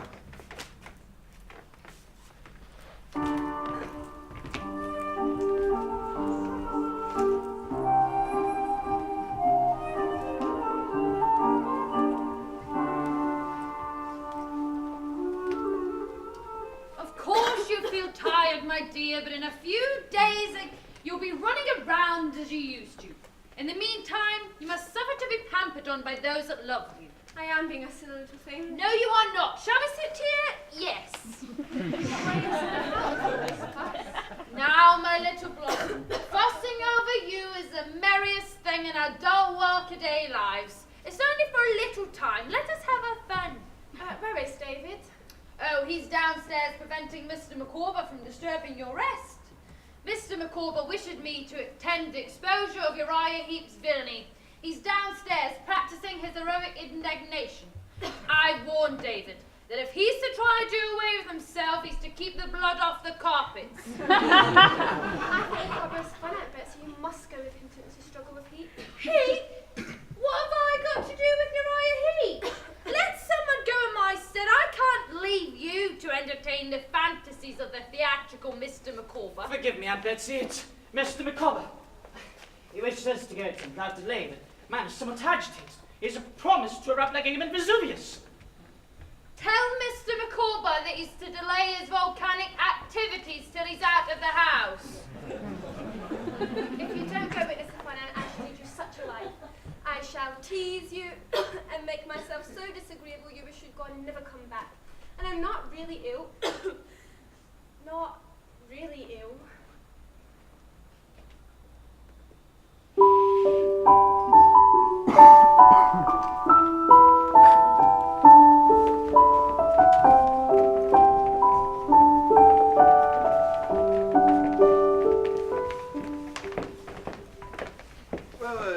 This is indeed an unexpected pleasure. All such friends at once is a treat unlooked for.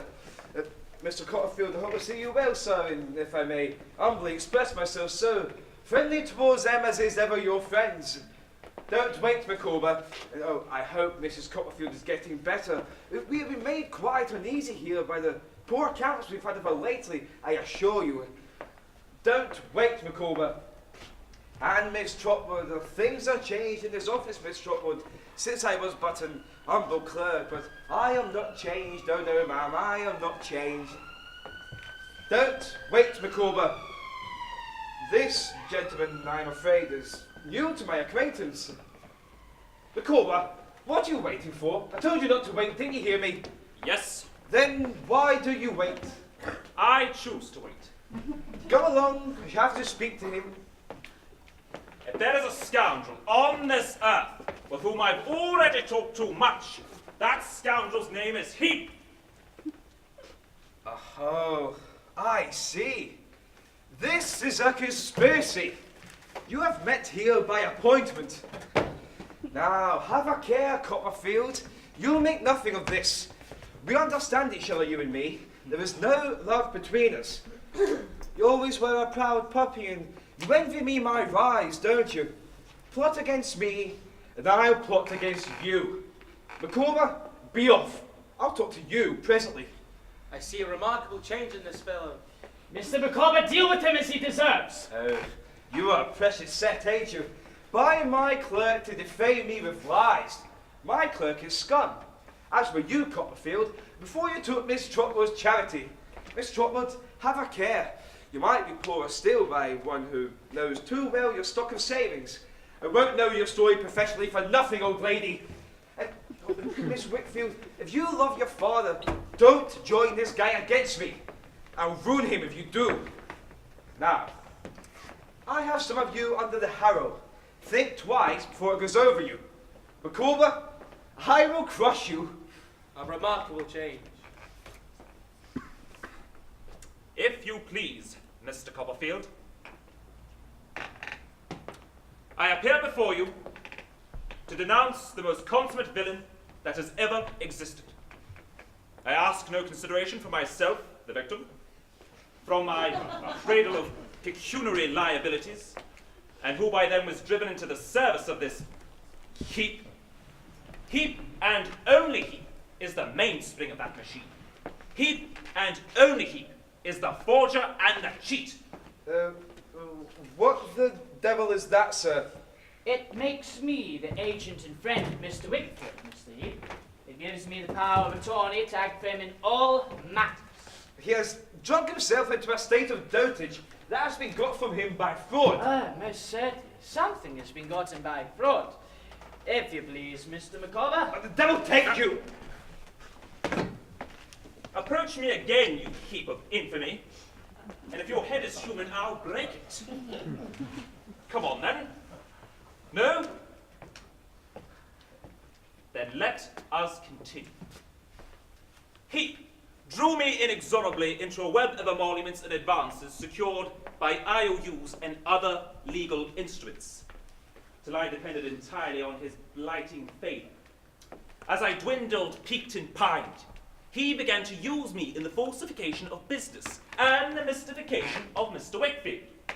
However, when the contest within myself between stipend and no stipend, groceries and no groceries, existence and non-existence ceased, I took advantage of my opportunities to discover and expose the major malpractices committed.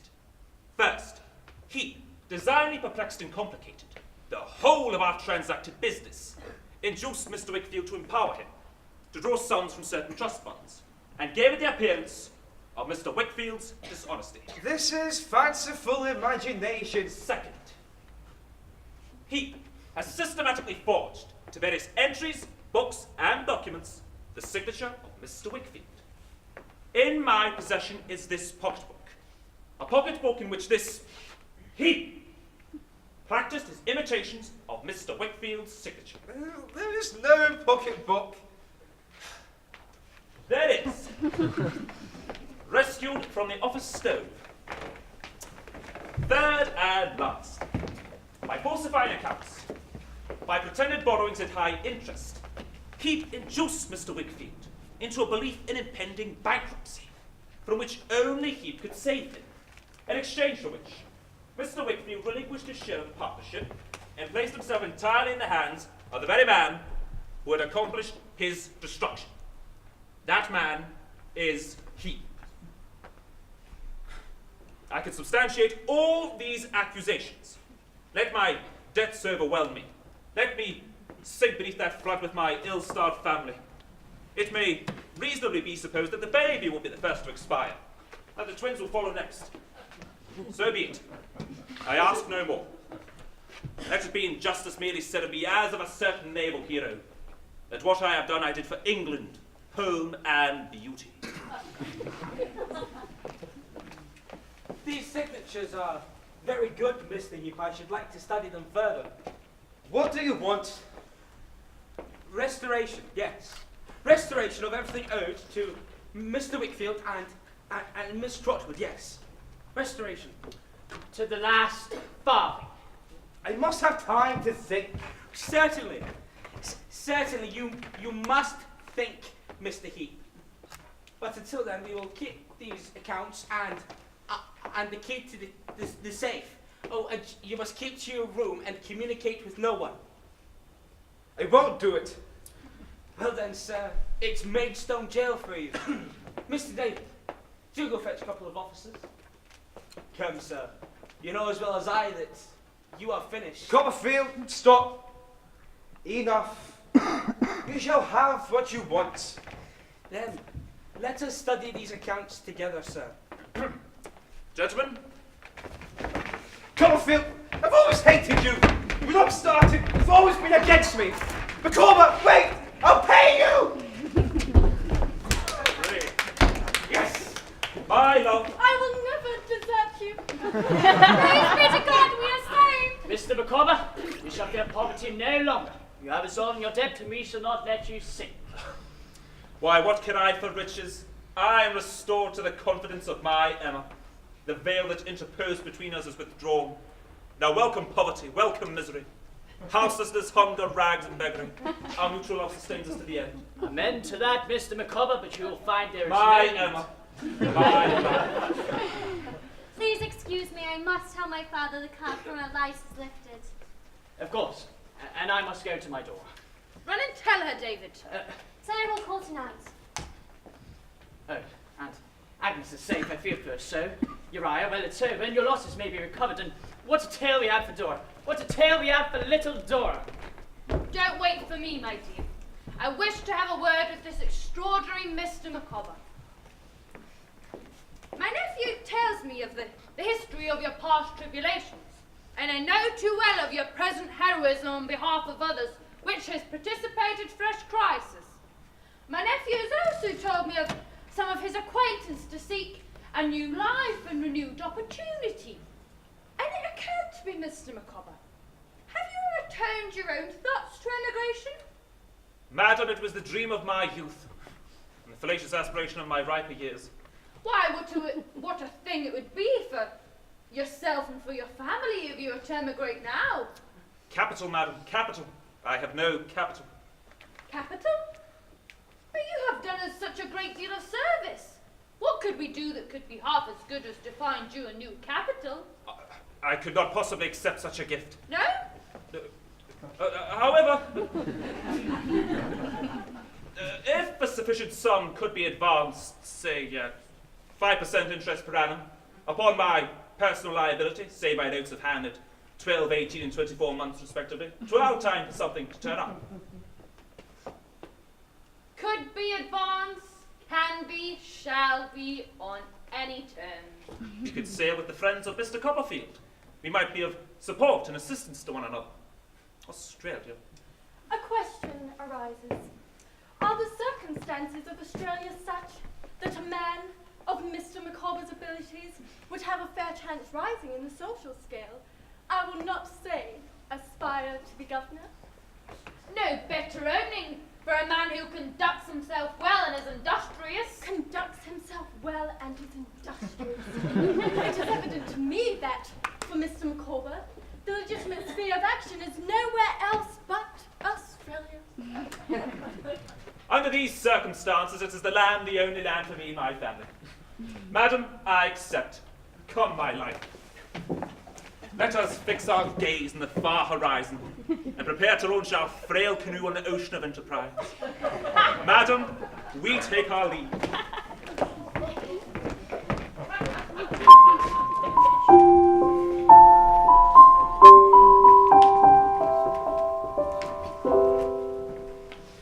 Agnes, my dear.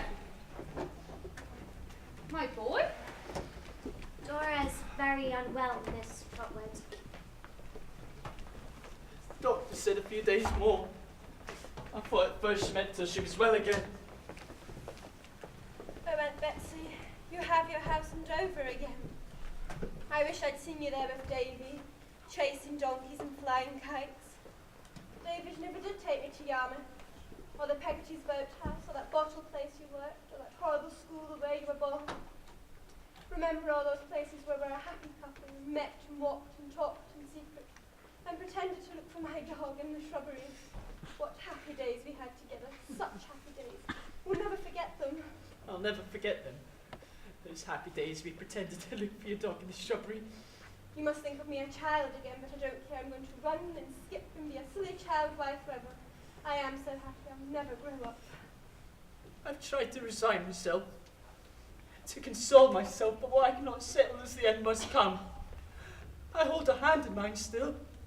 I hold a hand in mine. I see a love for me alive and of strength. She wasn't born to be ill, David. As the years would have worn on, you would have wearied of me, still a child wife. I would have been less and less a companion for you. I would never have improved or changed. You know it, and I know it. It's best this way. Dora! Oh, my boy. I'm so sorry.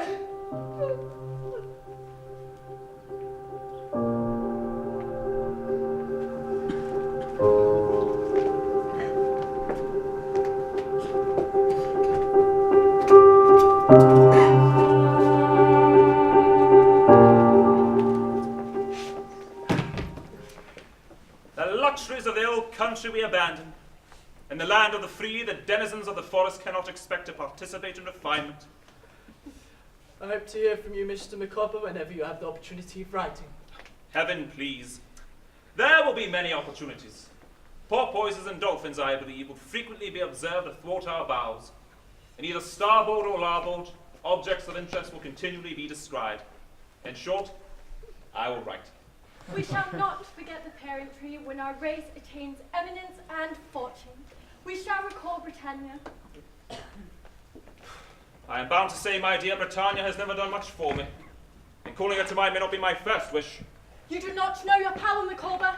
enough of delay, enough of disappointment, enough of limited means. That was the old country. This is the new. Produce your reparation. It is mine. And Mr. Micawber, wielding the rod of talent and power in Australia, will you be nothing in England? You will be a page in history. My love. It is impossible not to be touched by your affections. I will defer to your good sense. What will be, will be. And heaven forbid I should grudge my native country a portion of my wealth. May every blessing and success attend you both. My love goes with both of you. I was afraid to miss you. Mr. Micawber, there's a paper here for you, sir. Oh, thank you, sir.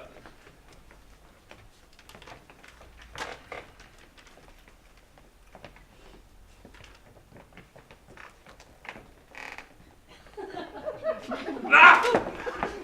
Where is my knife? Where is the rail that I may cast myself overboard? Look at this document! Heap versus Micawber.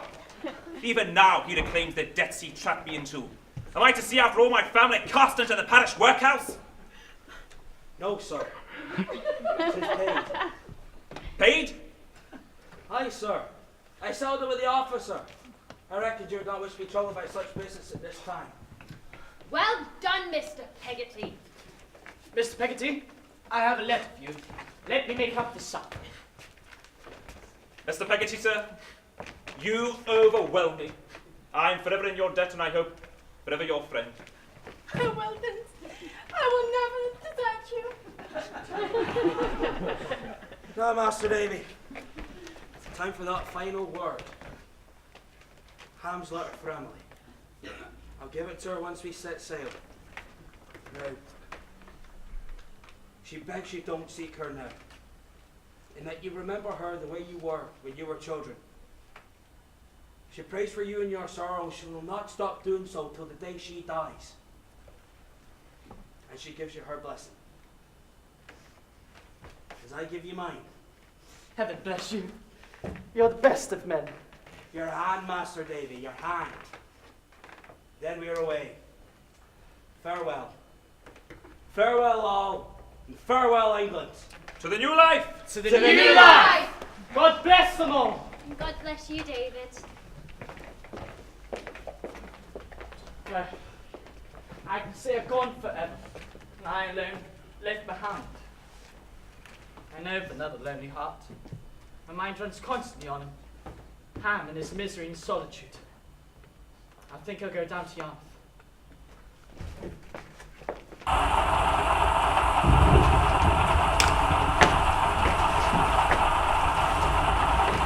Where is she? Where is she? There! There! Oh, heaven preserve them! What a sea it is! I've been in Yarmouth with a few great plans, but I've never seen the likes of this. What are you men doing? There's a ship out there, sir. A schooner, sir!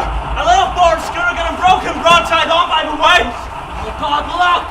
An awful sight to watch men die and be helpless to prevent it.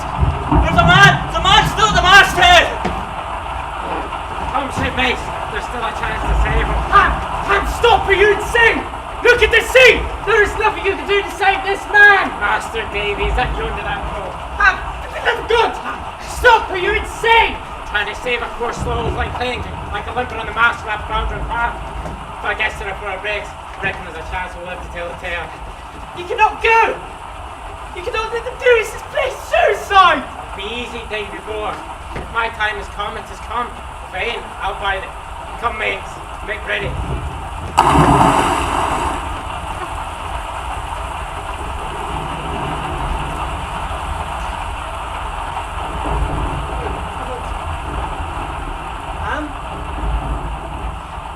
Is this my friend? Aye, sir. There's a man who's trying to save.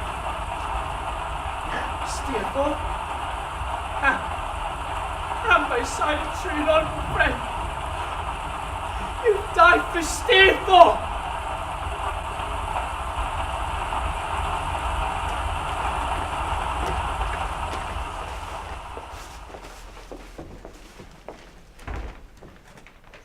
Lost. Darkness before my eyes. As a man upon a battlefield to receive a mortal hurt, and scarcely know that he is struck. So I, when left alone, had no conception of wounds in which I had to face. I went away from the coasts of England and tried to lose myself in other lands, France, Switzerland, and Italy.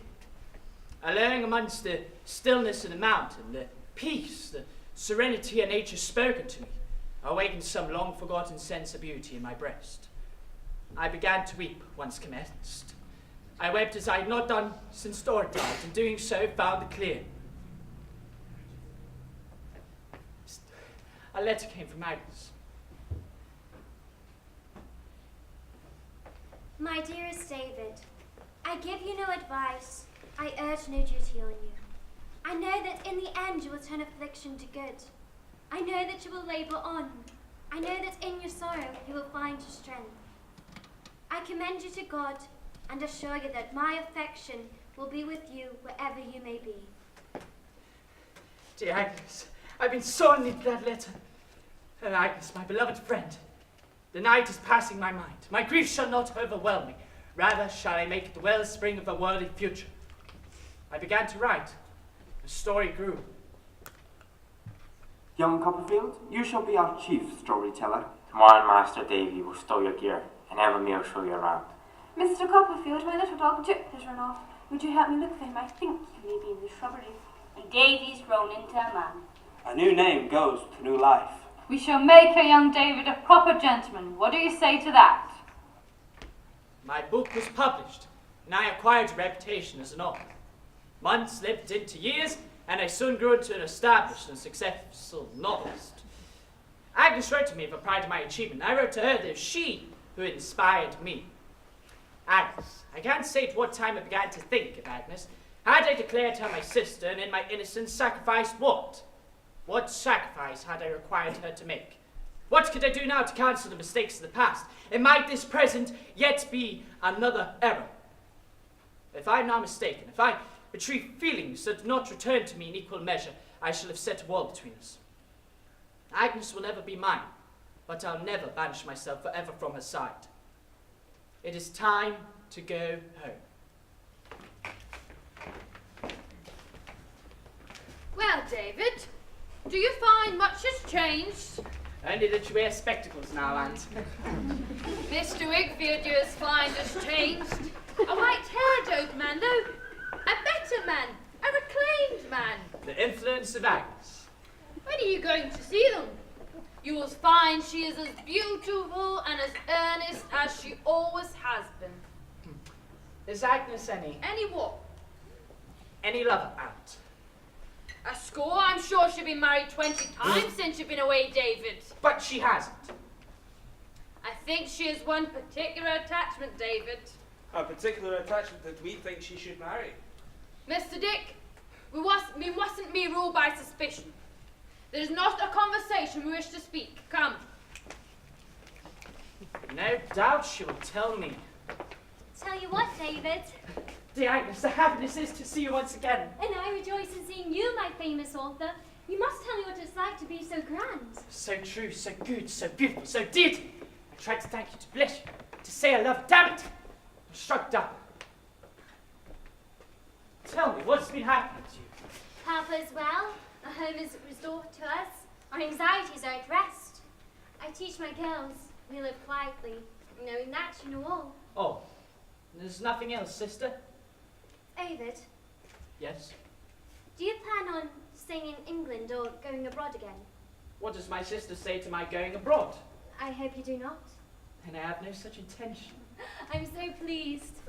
I'm pleased to hear you say so. Your growing reputation enlarges your power of doing good. If I could spare my brother, perhaps the time could not.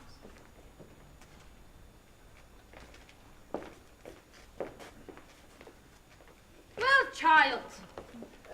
Forgive me, Aunt. Mr. Micawber and Agnes send the good regards to you both.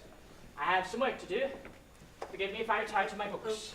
Mr. David, I've read many books, but I didn't realise how much work we did actually writing them. It's work enough to read them sometimes. As to writing them, it has its own charms, Mr. Dick. You remind me, David. Someone has written to you. Yes? I must say, I have confirmed an impression about Agnes and the attachment we spoke of. We think she's going to marry David. Then God bless her. God bless her and her husband. Now read your letter. God bless you, Agnes, for I've lost you. Why, this is from Micawber. My dear sir, years have elapsed since I have had an opportunity of ocularly perusing those lineaments, now familiar to a considerable portion of the imaginations of the civilized world. But they were estranged by the force of circumstances, and a distance over which I have no control. I have not been unmindful of your soaring flight. You must go on, my dear sir, on your eagle's course. Among the eyes elevated towards you from this far portion of the globe will ever be found, while it has light and life, the eye appertaining to Wilkins Micawber, magistrate. A magistrate? Hey, Micawber, you hero, you can't tell you! Alibaba! A magistrate? What can I do but obey such an eloquent appeal? I'll go on, sir, I will go on! Dear Agnes, do you doubt my being true to you? No, of course not. Do you doubt my being what I've always been to you? No. I tried to tell you when I came home what a debt of gratitude I owed you and how fervently I felt towards you. Fervently? Agnes, I went away from England in my grief. Dear Agnes, loving you as a sister. As I have stayed loved away you. loving you and have come home loving you. As my sister. No, David, not as your sister. I've told you once before, I am not your sister, and you must not think of me so. I know that now, Agnes. If you love me as I love you, not as my sister, will you love me in the future as your husband? For I most assuredly wish to love you as my wife. Only if you hear one thing which I must say. What is it? David Copperfield, I have loved you all my life.